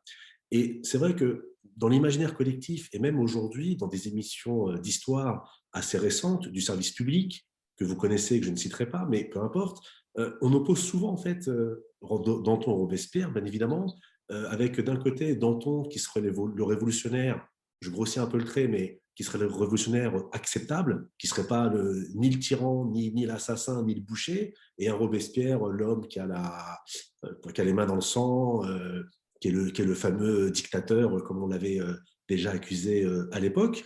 Alors, vous donnez la réponse dans le livre, et je pense c'est pour ça que j'invite les gens à lire le livre, mais j'aimerais avoir votre avis de vive voix.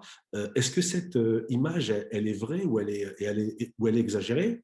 Et d'ailleurs, dans votre livre, ce qui est intéressant, puisqu'on parle aussi de violence, de choc de la Révolution, vous posez aussi la question, non pas d'un point de vue juridique, mais d'un point de vue historique et intellectuel, et donc question sur la violence, la responsabilité, donc la question de la responsabilité ou pas de Danton dans les terribles massacres de septembre. Bon, pour vous répondre, il y a une chronologie du verbe dantoniste sous la Révolution. Effectivement, Danton commence agitateur populaire, qui n'a rien de légal, il est tout d'impétuosité, il force à faire jouer une pièce au théâtre de français Rive Gauche.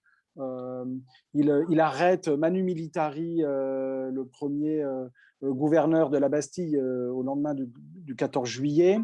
Il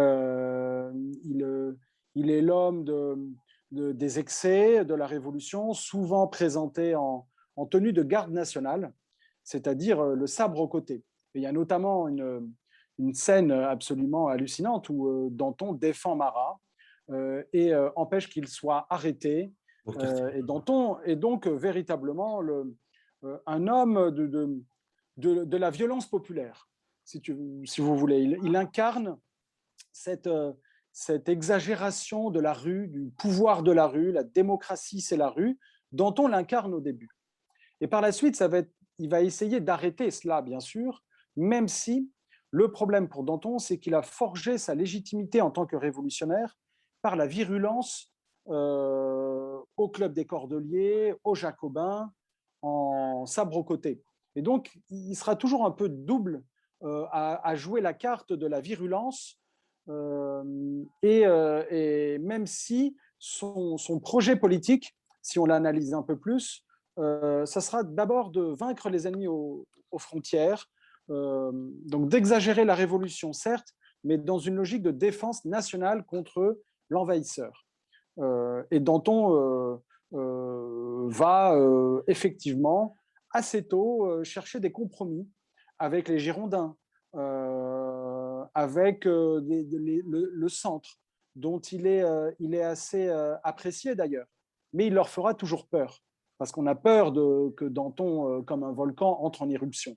Et on sait qu'il aurait potentiellement laissé faire les massacres de septembre 1792.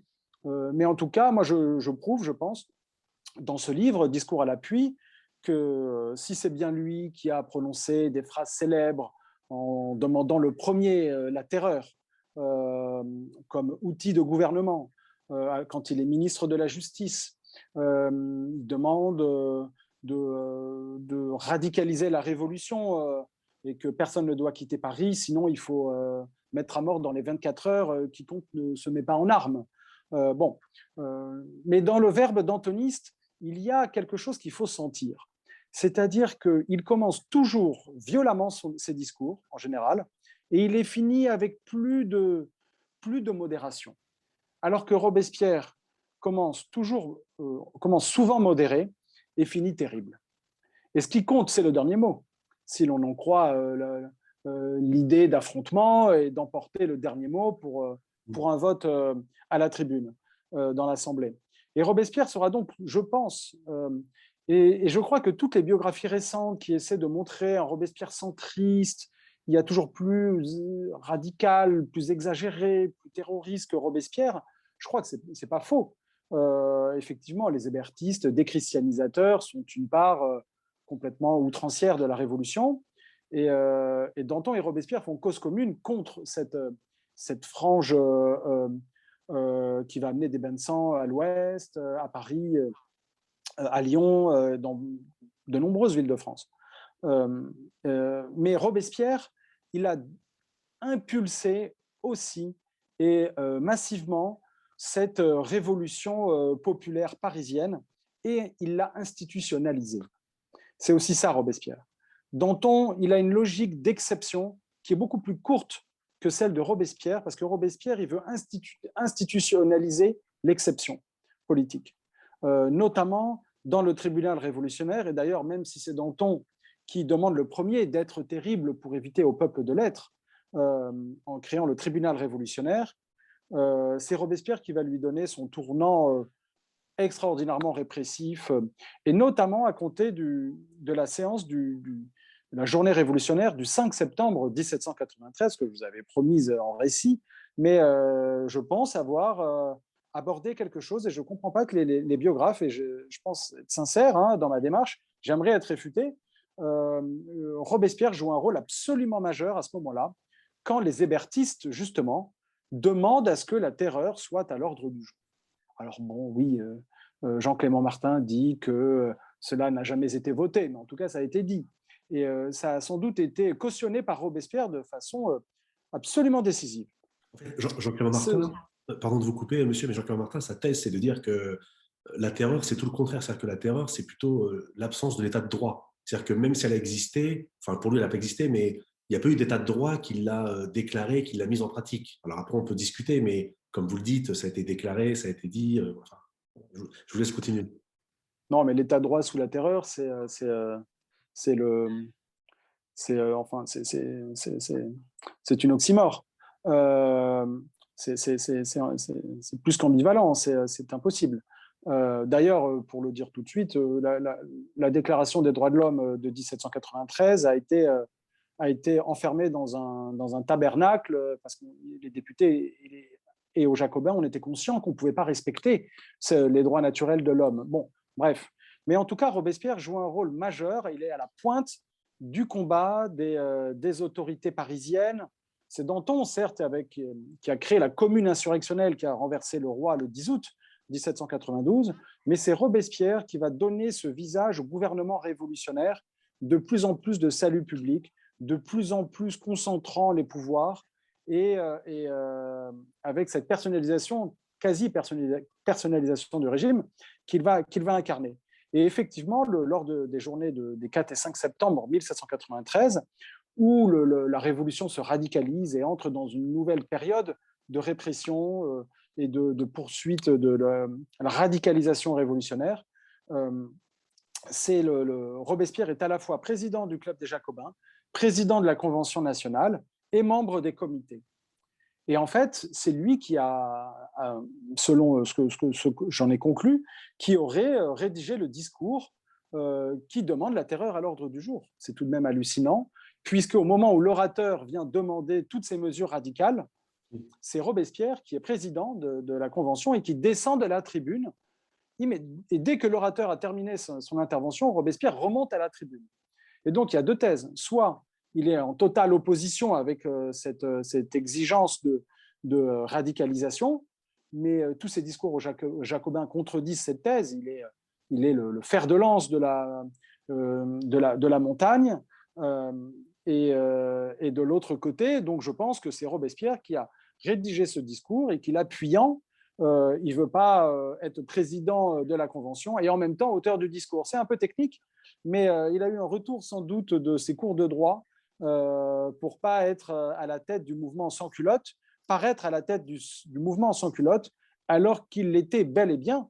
Mais d'ailleurs, Jean-Clément Martin est le seul à le dire dans sa biographie de Robespierre chez Perrin. Il est le seul à poser la question, est-ce qu'il y a eu une entente entre Hébert et Robespierre dans ces journées des sans-culottes parisiens? Il pose la question, moi j'apporte la réponse, oui. Donc, pour vous répondre en définitive, je crois qu'il est vrai que Danton a ce visage plus rond, plus modéré. D'ailleurs, c'est très vrai dans le film de Robert Enrico, c'est ce mouvement des indulgents impulsé par Camille Desmoulins, ce film de 1989, là on est dans les années désormais, les années terribles.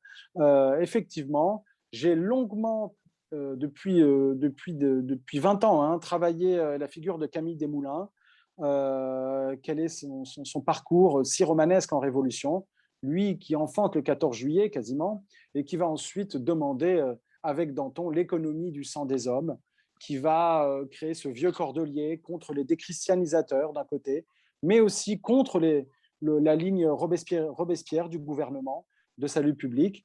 Et Danton va complètement adhérer à ce courant d'idées pour, en tout cas, créer pour atténuer la terreur. Non pas l'abolir, mais atténuer la violence révolutionnaire.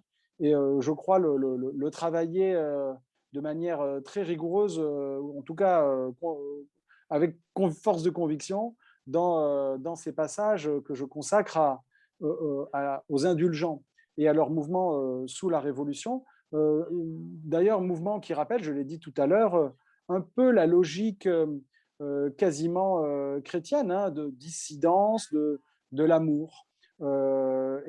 Plusieurs textes de Camille Desmoulins, Philippot, un autre collègue envoyé à l'échafaud avec eux, témoignent de cette prégnance de l'exigence de s'aimer les uns les autres. C'est dans le texte du Vieux Cordelier ou dans d'autres références que je cite, alors que Robespierre, qui lui est tout autant pour une révolution, j'allais dire, imprégnée de christianisme, hein, l'être suprême est une vision assez marginale d'un christianisme croyant en l'immortalité de l'âme contre les athées.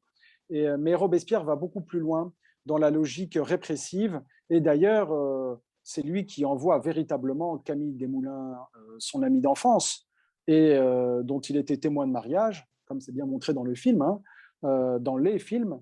Et c'est lui aussi qui orchestre la chute de Danton par de nombreux actes que j'apporte, non pas pour faire le procès de Robespierre, mais pour démontrer que Robespierre a bien fait le procès de Danton et qu'une fois qu'il avait décidé la perte de ses amis, il n'y va pas de main morte. Et on pourrait en discuter, hein.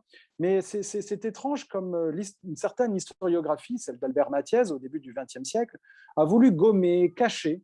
C'est fascinant que ça n'ait pas été vu avant, ou bien qu'on m'apporte la réfutation de ce que je dis, mais Albert Mathiez a voulu dissimuler Oui. la virulence du propos de Robespierre contre Camille Desmoulins, puisqu'il a publié les notes début XXe siècle de Robespierre contre les dantonistes, En et supprimant des passages.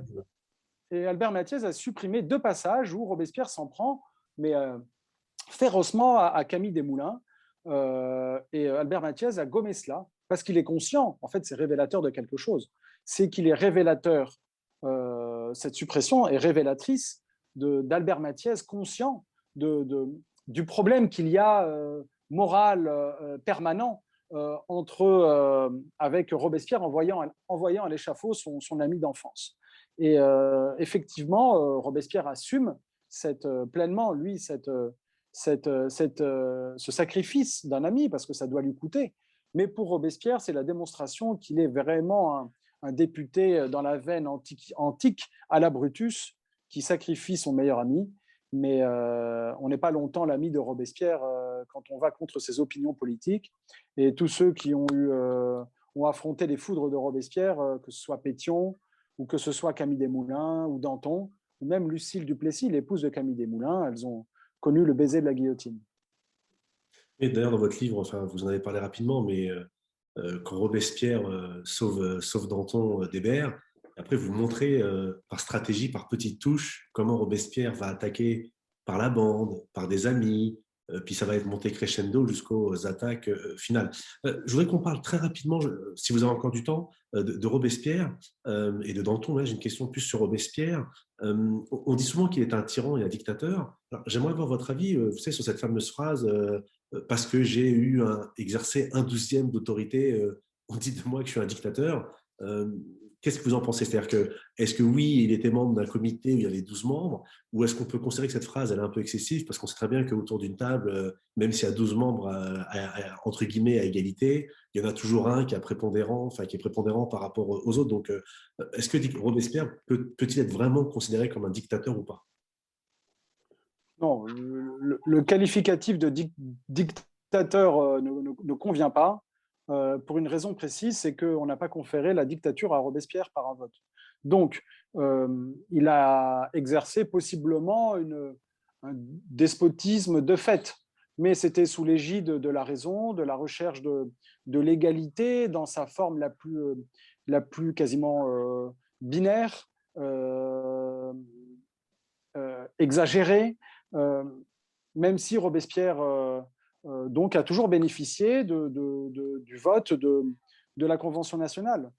D'ailleurs, le jour où il est envoyé à l'échafaud, enfin le jour de sa proscription, le 9 Thermidor, euh, il est acculé et lorsqu'il a dû la voix enrouée, comme vous le dites, et qu'il a du mal à se défendre et à parler, il faut dire que Tallien lui coupe la parole en sortant un couteau pour dire qu'il est temps de l'assassiner, d'assassiner le tyran. Du coup, il y a eu en tout cas une incarnation dans l'imaginaire de ses amis de Danton et d'une partie de la Convention qu'il était vraiment une figure de la tyrannie. Il a été comparé à Sylla, à d'autres, à Caligula, à d'autres figures vraiment despotiques de l'histoire antique. Mais donc à ce moment-là, quand il a la voix enrouée, le gendre lui dit c'est le sang de Danton qui t'étouffe. Et Robespierre lui répond deux choses très précisément. Il répond la première, c'est donc cela, vous voulez venger Danton. Mais il dit une deuxième chose. Il dit que ne l'avez-vous défendu du temps où Danton était proscrit? Que ne l'avez-vous défendu? Mais en fait, le seul problème, c'est que Danton a été défendu. Il y a eu une tentative de défense de Danton, je cite cela avant de venir au point de vue plus général sur le 1/12e hein, d'autorité. Mais Danton, il y a eu une tentative de défense de Danton le lendemain matin de son arrestation par Legendre, un député sa profession était boucher, et il essaie de défendre Danton en demandant à ce que Danton puisse se défendre devant la Convention nationale avec les députés. Et qui empêche Legendre de faire adopter cette mesure très tôt le matin, il est 10 heures du matin, c'est Robespierre. C'est Robespierre qui coupe la parole à Legendre en disant quiconque tremble en ce moment est un traître. Bon. Après oui. si je peux me permettre, sans vouloir défendre Robespierre ou pas, parce que moi j'aime bien la logique et la cohérence, Robespierre en fait il répond à ça. Il dit très justement exactement. Pourquoi vous accordez à Danton, enfin vous le dites, hein, moi c'est ce que j'ai lu de vous, hein, pourquoi accorder à Danton ce que vous n'avez pas accordé à d'autres députés? C'est-à-dire que le fait que Danton puisse s'exprimer devant les députés, enfin, techniquement et même moralement, ça pose problème par rapport au précédent et surtout ça crée une jurisprudence, après on n'en finit plus. Donc oui, vous avez raison, la deuxième accusation, enfin le deuxième propos de Pierre pose problème parce que pourquoi vous ne l'avez pas défendu? Alors oui, il a été défendu, enfin il y en a qui l'ont défendu, mais la méthode de défense, c'était peut-être pas je trouve, la plus juste. Mais de toute façon, Robespierre invoque l'égalité, hein, donc des droits. On pourrait presque dire l'égalité des chances. Il faut aller devant le tribunal révolutionnaire pour se défendre, même si on sait comment ça se passe. Bon, je ne vais pas détailler davantage, mais c'était pour faire le lien avec le 9 Thermidor, avec cette fameuse défense de Robespierre. Que ne l'avez-vous défendu? Je crois effectivement que si Robespierre n'a pas du tout la carrière d'un dictateur et qu'à chaque fois, toutes les mesures qu'il a demandées ont été adoptées, qui plus est à la quasi-unanimité, c'est ça qui est le plus bluffant, il y a eu l'unanimité pour quasiment toutes ces mesures, notamment le décret du 22 prairial qui supprime les droits de la défense devant le tribunal révolutionnaire. Donc, bon, avec d'autres mesures, mais c'est voté à la quasi-unanimité, sauf une voix. Il y en a un seul qui s'oppose. Mais toutes les mesures de la Révolution ont été adoptées, donc Robespierre, élu par le peuple, une convention élue par le peuple, et bénéficie du pouvoir de la légalité, et il use de cette légalité pour imposer un crescendo de la répression et de l'exercice du pouvoir.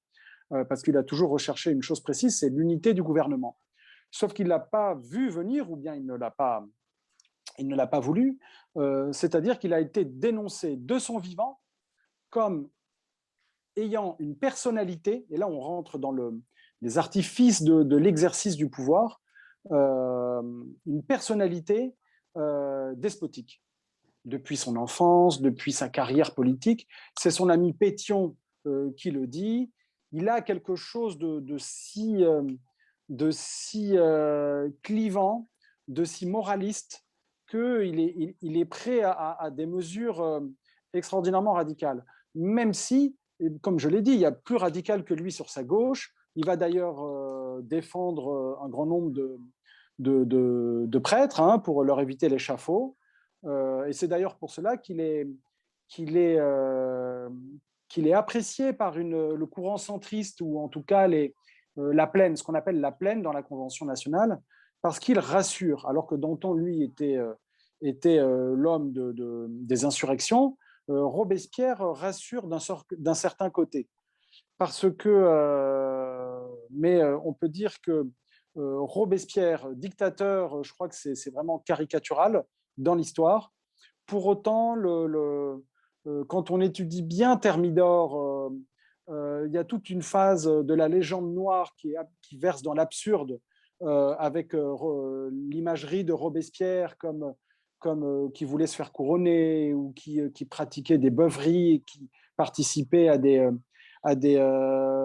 parties collectives fines. Tout cela est bien évidemment faux, mais en même temps, on a compris que Robespierre, grâce aux témoignages après sa chute, qu'il avait joué un rôle décisif dans de nombreux moments clés de la Révolution, que ce soit la chute des Girondins, qu'il a voulu faire envoyer à l'échafaud, même s'il en a défendu quelques-uns, hein, il ne faut pas oublier, mais aussi le rôle qu'il a joué dans la mort de Danton. C'est pour ça que le 9 Thermidor, je qualifie cela un peu de vengeance posthume de Danton, parce que Robespierre n'avait pas envoyé à l'échafaud tous les amis de Danton. Mais Robespierre a-t-il pensé, comme Billaud Varenne, au terme de sa vie, que son plus grand regret, c'était de ne pas en avoir guillotiné assez? Je pense que cela ne lui a pas du tout traversé l'esprit. J'ai encore deux, trois questions si vous avez le temps. J'aimerais avoir votre avis sur vous savez, vous avez dit tout à l'heure la plaine, donc j'aimerais qu'on parle rapidement de cet aspect-là. Alors, bon, à titre personnel, moi, je ne suis pas du tout démocrate ou républicain. Je ne crois pas du tout à la pertinence du suffrage universel, enfin, pour plein de raisons. Ce n'est pas le but d'en débattre maintenant, mais quelque chose que je trouve toujours intéressant avec les démocrates et les républicains, c'est qu'ils nous parlent toujours de la loi de la majorité, que la majorité fait sens, qu'il y a un vote. Dans une salle, on est 50, si 30 prennent une telle décision, bah, comme ils sont majoritaires, on va suivre cette voie-là. Et en fait, quand on fait le total en fait à l'Assemblée, enfin oui, à la chambre basse, ce qui est intéressant, c'est que vous faites le rapport de force. Et c'est vrai que même si les Girondins sont au gouvernement, on a l'impression que ceux qui dominent vraiment le débat, vous savez, dans quelques semaines ou quelques mois, on va entrer dans la campagne présidentielle et on dit toujours qu'un homme politique, quelle que soit sa couleur politique, pour gagner, il faut qu'il impose ses thèmes de campagne. Et en fait, toujours dans cette idée de majorité-minorité, vous dites que les montagnards sont à peu près une centaine de députés. Après, il y a la Plaine, il y a le Marais, il y a les Girondins. Mais en fait, cette centaine de députés est minoritaire. Et en fait, ce qui est intéressant, c'est que grâce à Marat, grâce à Saint-Just, grâce à Robespierre, grâce à leur vigueur, cette fameuse énage de la jeunesse, c'est eux qui vont imposer enfin, j'ai l'impression que c'est quand même eux qui dominent, même si leur quantité, elle est plus faible que les autres. J'aimerais avoir votre avis là-dessus. Bon, sans revenir sur les convictions des uns ou des autres, qui n'a pas lieu d'être là dans ce débat, par exemple, mais effectivement, bon, c'est un des grands problèmes de la Révolution française, c'est qu'elle est faite au nom de la nation, mais c'est Paris qui l'a fait. Et puis, au final, certes, il y a les suffrages, la démocratie représentative qui n'existe pas vraiment, mais il y a une démocratie indirecte via les élections législatives. Mais c'est Paris qui exerce le pouvoir des pics. Et donc, à chaque fois qu'il y a un désaccord, c'est la violence qui vient solutionner le rapport entre majorité et minorité. Mais en fait, cela n'entre pas dans la pensée politique, le schéma intellectuel des révolutionnaires, de penser le monde forcément en termes de majorité, de minorité et des 50,1% fameux. Comme je vous l'ai dit, pardonnez-moi, il y a des votes, à part pour le procès du roi, qui s'est joué à une voix, mais essentiellement, il y a des votes à l'unanimité.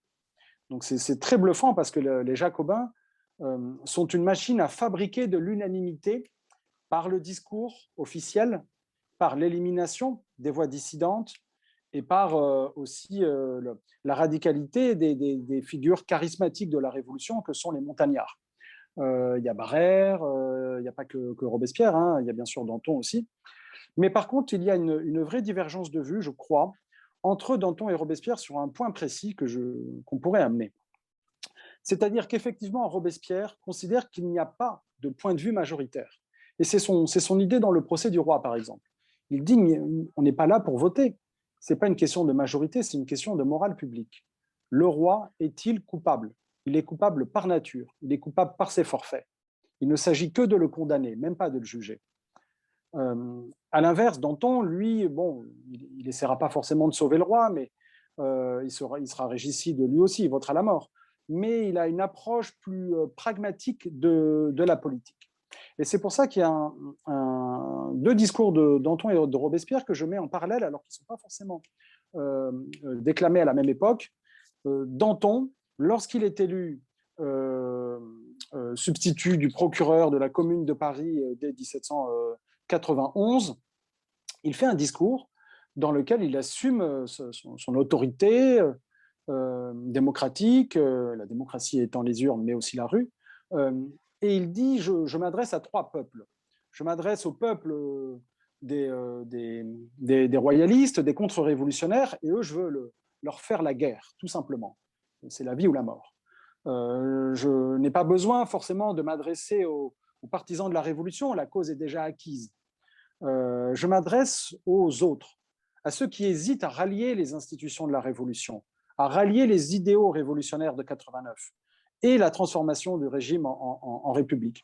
Et Danton dit qu'il s'adresse à ces gens-là pour les convaincre de rallier la Révolution. Il ne criminalise pas les indifférents, le point de vue relativement indépendant. Alors que Robespierre, lui, le fait. Il dit, c'est une phrase célèbre de Robespierre, il y a deux peuples en France. Il n'a pas du tout un point de vue majoritaire où le processus de délibération parlementaire permet d'amener la raison, et donc le vote. Via un temps écoulé, voire sous le directoire avec une navette entre plusieurs assemblées. On n'est pas du tout dans ce schéma-là avec Robespierre. En général, quand Robespierre fait adopter des mesures, c'est essentiellement à la suite d'une adresse des Jacobins, puis par la suite, c'est-à-dire une pétition des Jacobins, ou bien un rapport des comités. Puis petit à petit, les rapports des comités vont en imposer à tous.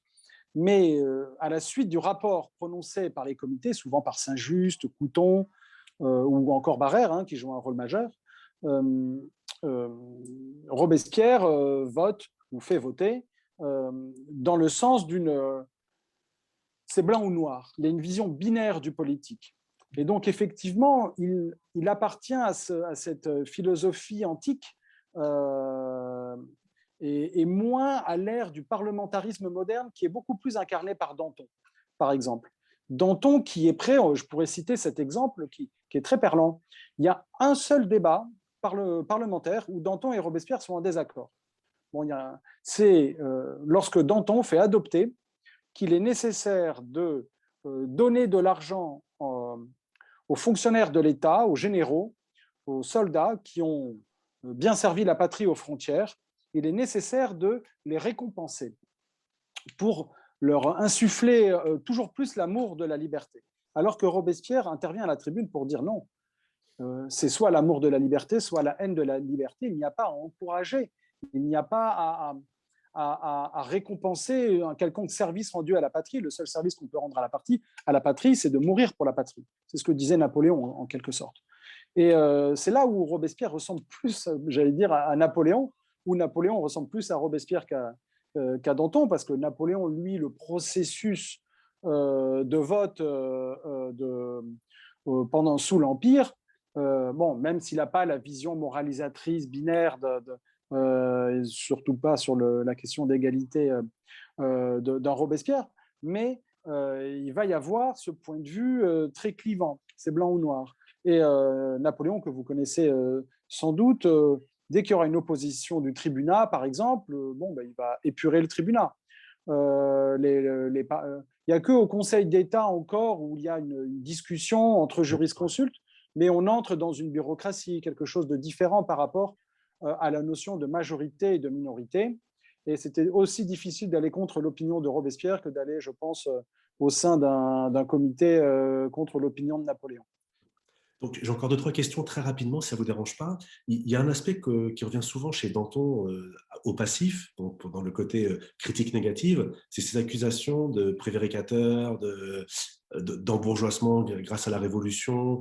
Euh, Lorsque j'avais rencontré Jean-Clément Martin chez lui pour une vidéo sur Robespierre, on avait évoqué toutes ces questions liées au financement par l'Angleterre, etc. Et vous, dans votre livre, hein, bon, déjà, vous dites qu'il y a très peu de documents, et surtout, vous étudiez la fortune de Danton, et en fait, vous dites que finalement, enfin, quand on fait le bilan, hein, il avait un peu d'argent, mais la question d'un réel financement, a priori, pour vous, elle ne se pose pas. Est-ce que vous pourriez en dire deux mots, s'il vous plaît? Bon, je vais vous dire deux mots en latin. Idem est non esse, est non probare, si vous voulez. Un rappel de mes cours de droit, c'est-à-dire n'est pas ce qui n'est pas prouvé. Il n'y a pas de preuve que je sache, même Lefebvre l'a reconnu sur les travaux de Mathiez, il n'y a pas de preuve irréfutable sur la corruption de Danton. Même si, il faut le dire, on a juste un papier de Mirabeau dans lequel Mirabeau, écrivant à un personnage important, que Danton a bien été payé, mais qu'il n'a pas fait ce pourquoi on l'a payé. Donc, c'est-à-dire que si Danton a été payé, acheté, pour autant, il n'a pas été acheté, justement. C'est-à-dire qu'il n'a pas, il a pas servi, comme on l'espérait, la cause de la contre-révolution, bien au contraire. Bon, ça, c'est un point de vue, sachant qu'on ne peut pas faire vraiment confiance à Mirabeau de ce point de vue-là, mais je veux commencer par le seul texte qu'on ait. Bon, ensuite, il y a la question, effectivement, de Danton.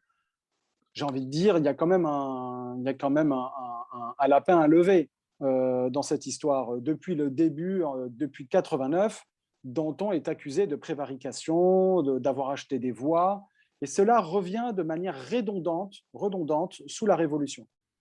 Les Cordeliers le défendent en disant mais ce sont des fables que ces accusations d'accusation. Ça revient, les Girondins l'accusent, aucune preuve, et Danton s'indigne d'avoir à justifier comment ont été utilisés des fonds secrets. Alors le problème, c'est qu'effectivement, il a brassé des millions. C'est le seul à avoir dépensé autant d'argent pour livrer la guerre aux Prussiens et aux Autrichiens.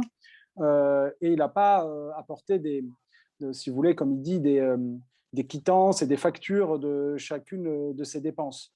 Mais lui-même explique que ce sont des fonds secrets. Donc on ne dépense pas, on ne justifie pas des dépenses secrètes. C'est impossible. De même, on lui reproche d'être parti possiblement avec ces fonds-là en Belgique, où il allait souvent en mission, 2 fois, avec de l'argent dans une voiture pour payer on ne sait qui. Mais Danton répond, mais la voiture qu'il avait en plus, c'était pour mes affaires personnelles. Croyez-vous que je pars 2 mois en mission en emportant des sabots et un chapeau? Non, il prenait de nombreuses affaires. Bon, c'est sa défense. On voit bien que ça ne tient pas vraiment debout. Mais Robespierre lui-même a défendu Danton avant de lui tomber dessus. Et ensuite, le problème de Danton, c'est je pense, c'est qu'il s'était fait des liaisons, des amitiés, parce qu'il était bon vivant et qu'il ne voyait pas forcément les vices chez ses amis, il voyait souvent le verre à moitié plein, si vous voulez. Et donc, il a pâti de ses amitiés, de ses relations avec des gens qui ont mis les mains dans les deniers de l'État, notamment Fabre d'Églantine, qui était son meilleur ami, mouillé dans l'affaire de la corruption des Indes, et Danton a été envoyé à l'échafaud avec eux, alors qu'il n'y a aucune preuve que Danton ait joué le moindre rôle dans cette affaire de corruption. Mais au final, tout compte fait, Danton, effectivement, il n'y a pas de preuve qu'il a été corrompu, il a été accusé à tort de nombreux faits délictueux, notamment par exemple de s'être enrichi en Champagne, d'avoir acquis bien des terres. Mais ce sont des hébertistes locaux qui l'accusent, alors qu'en fait Danton, comme nombre de députés, a fait des affaires, s'est enrichi tout simplement en acquérant des biens nationaux. j'ai envie de dire, comme la moitié des députés. Napoléon, dès qu'il est à Paris, il écrit à Joseph dans sa correspondance, il faut trouver un bien national à acheter parce que c'est une aubaine pour les hommes de la Révolution. Et il n'y a guère que Robespierre qui n'essaie pas de voir comment ça se passe un peu du côté de ces biens nationalisés de l'Église qui valent une petite fortune, mais qu'on achète parfois une misère. De même, Danton est accusé d'avoir une maison secondaire à l'ouest de Paris, alors qu'il n'y va jamais. Et, enfin, il y va souvent, pardon, mais elle appartient à son beau-père. Et d'ailleurs, c'est très particulier parce qu'il y aura toute une enquête menée à la mort de Danton. Et je raconte ça parce que c'est assez imagé, une enquête sur sa fortune à sa mort. Comme on n'a pas pu le prouver de son vivant parce que son procès a duré 3 jours et 3 nuits et puis marche à l'échafaud, il y a eu des enquêtes réalisées après sa mort et on est allé enquêter auprès de son beau-père pour demander les comptes du café du beau-père de Danton, de sa première épouse. Mais c'est vrai que c'est un peu ma conclusion, c'est très difficile, là pour le coup, de mettre sur le même plan l'incorruptible qui ne se maria jamais, qui n'a jamais d'enfant, qui n'acheta aucune charge, qui n'emprunta jamais de l'argent pour acquérir des biens immobiliers, qui vivait chez l'habitant, chez les Duplay, alors que Danton, lui, est endetté avant la Révolution. Sa charge est rachetée par l'État, et Danton va avoir 2 dots, est entouré d'amis riches qui laissent à croire qu'il a un train de vie de personnage corrompu, alors qu'il a l'art de se faire des amitiés qui lui accordent une vie pleine, mais en même temps, cette vie va aussi lui coûter sa réputation. Et quand Robespierre va l'envoyer à l'échafaud, pour de bon, il va mourir en avril 1794, Danton est accusé d'être une idole pourrie. Et Robespierre martèle cette accusation d'immoralité de Danton. Et d'ailleurs, il le dit dans ses notes contre les dantonistes, je pourrais vous le citer, le mot de vertu faisait rire Danton. Comment un homme à qui toute idée de morale était étrangère pouvait-il être le défenseur de la liberté? Ben, je crois que Danton a tout de même été défenseur de la liberté à plusieurs moments. En tout cas, c'est comme ça que Robespierre lui-même l'a conçu, l'a défendu. Et a-t-il été ce personnage immoral que l'histoire, tout un pan de l'histoire a retenu, je pense, à tort. En tout cas, c'est pas dit qu'on découvre de nouvelles archives, mais moi j'ai fait les comptes des preuves et des accusations en l'air. Et je crois qu'aujourd'hui, c'est un mythe que de considérer l'incorruptible d'un côté et le corrompu de l'autre. Et donc, j'ai une dernière question à vous poser. Donc, comme j'ai dit, j'ai vraiment beaucoup apprécié votre livre. C'est vraiment un coup de cœur. Et tout à l'heure, vous avez dit que les avis personnels n'avaient pas trop lieu d'être dans ce genre d'entretien, ce que j'entends très bien. Et justement, dans votre biographie, je vous trouve équilibré tout au long de la biographie. C'est-à-dire que vous n'êtes pas le juge de l'un ou le Fouquetinville de l'autre. Hein. C'est-à-dire que vous êtes vraiment... vous racontez les faits. Quand il y a des bons points, entre guillemets, vous le dites. Quand il y a des choses qui posent problème, vous le dites. Par contre, dans votre conclusion, il me semble que votre cœur, parlons un peu de cœur, et si vous le voulez bien, finissons un peu là-dessus, il me semble que dans votre conclusion, vous laissez transpirer votre légère préférence plutôt pour Danton, et je voudrais citer le passage qui me fait penser cela. Donc c'est en page 442, pour ceux qui achèteront le livre. Vous dites la mort de Danton, par la faute de Robespierre, rehausse le premier en installant un duel posthume entre bourreau et victime. Dès lors, il n'y avait qu'une seule possibilité pour que Robespierre sorte véritablement vainqueur de ce duel à plus long terme. La défaite lui était interdite et il eût fallu que la terreur fût perpétuellement installée comme une cruelle nécessité afin de le maintenir au sommet du pouvoir. Or, Robespierre a perdu en Thermidor. Mais tout simplement, le duel entre Danton et Robespierre, vous l'avez compris, n'est pas seulement un duel des vivants, du vivant, des personnages, même si effectivement Robespierre envoyait le premier Danton à l'échafaud, c'est aussi un duel posthume. Et je crois que c'est assez fascinant parce que je rappelle cela, et après je conclurai sur moi si vous voulez, mais d'abord je ouvre ma conclusion par ces mots de Chateaubriand. C'est vrai que Danton marche à l'échafaud pour avoir lutté contre ce qu'il considérait être la dictature de Robespierre, et ce sont ses mots, hein, Danton, hein, il le dit, notamment en passant sous les fenêtres de Robespierre rue Saint-Honoré. Euh, ce sont Chateaubriand, Alexandre Dumas, Victor Hugo qui font de Danton leur héros quand même de la Révolution. Bon, Chateaubriand un peu moins, mais les témoins de l'époque, et Chateaubriand encore, expliquent que quand bien même la vie de Danton est sujette à caution, sa mort le délivre en fait de l'impopularité, parce qu'il a véritablement ferraillé, comme il le pensait, contre une dictature, et le fait d'être envoyé à l'échafaud comme ça dans un procès terrible rehausse Danton. Mais si on prend la chute de Robespierre, elle est tout aussi terrible. Et je raconte la fin de l'Incorruptible. Alors lui, pour le coup, il n'a pas eu droit à un procès, mais il est une figure beaucoup moins consensuelle que celle de Danton, qui parle beaucoup moins, je pense, aux citoyens, aux démocrates d'aujourd'hui. C'est très intellectuel, mais je pense que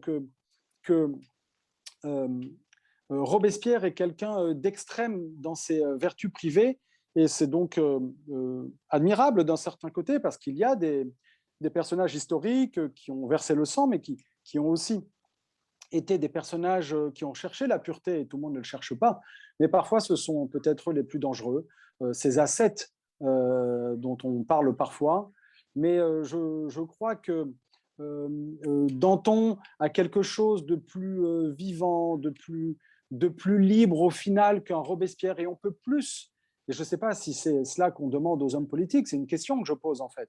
Est-ce qu'on demande à nos hommes politiques, à un chef d'État, de nous ressembler avec nos travers, nos vicissitudes, nos lacunes en tant qu'être humain limité et conscient de nos limites, ou est-ce qu'on demande au chef d'État d'incarner une hauteur de vue bien supérieure, quelque chose de possiblement jupitérien ou une transcendance? Eh bien, Robespierre, lui, c'est la notion du chef d'État qui incarne un héroïsme très austère. Danton incarne un homme politique plus proche de nous sans doute, lequel on doit préférer. Moi, j'ai trouvé de la sympathie et pour l'un et pour l'autre, parce que l'enfant Robespierre orphelin m'a beaucoup touché, mais c'est vrai que en Danton, on a tendance à oublier l'héroïsme et le rôle majeur qu'il a joué sur le théâtre de la Révolution, et sa mort abandonnant femmes et enfants est au final, je pense, plus déchirante que celle de Robespierre qui abandonne ses enfants, le peuple, certes, mais la postérité dantonienne est toute de chair et de sang, et c'est pas rien. Eh bien, écoutez, monsieur Loris Chavanet, ça sera le mot de la fin. Je vous remercie pour cet entretien vraiment très riche et vraiment passionnant. Merci pour vos mots et cet échange.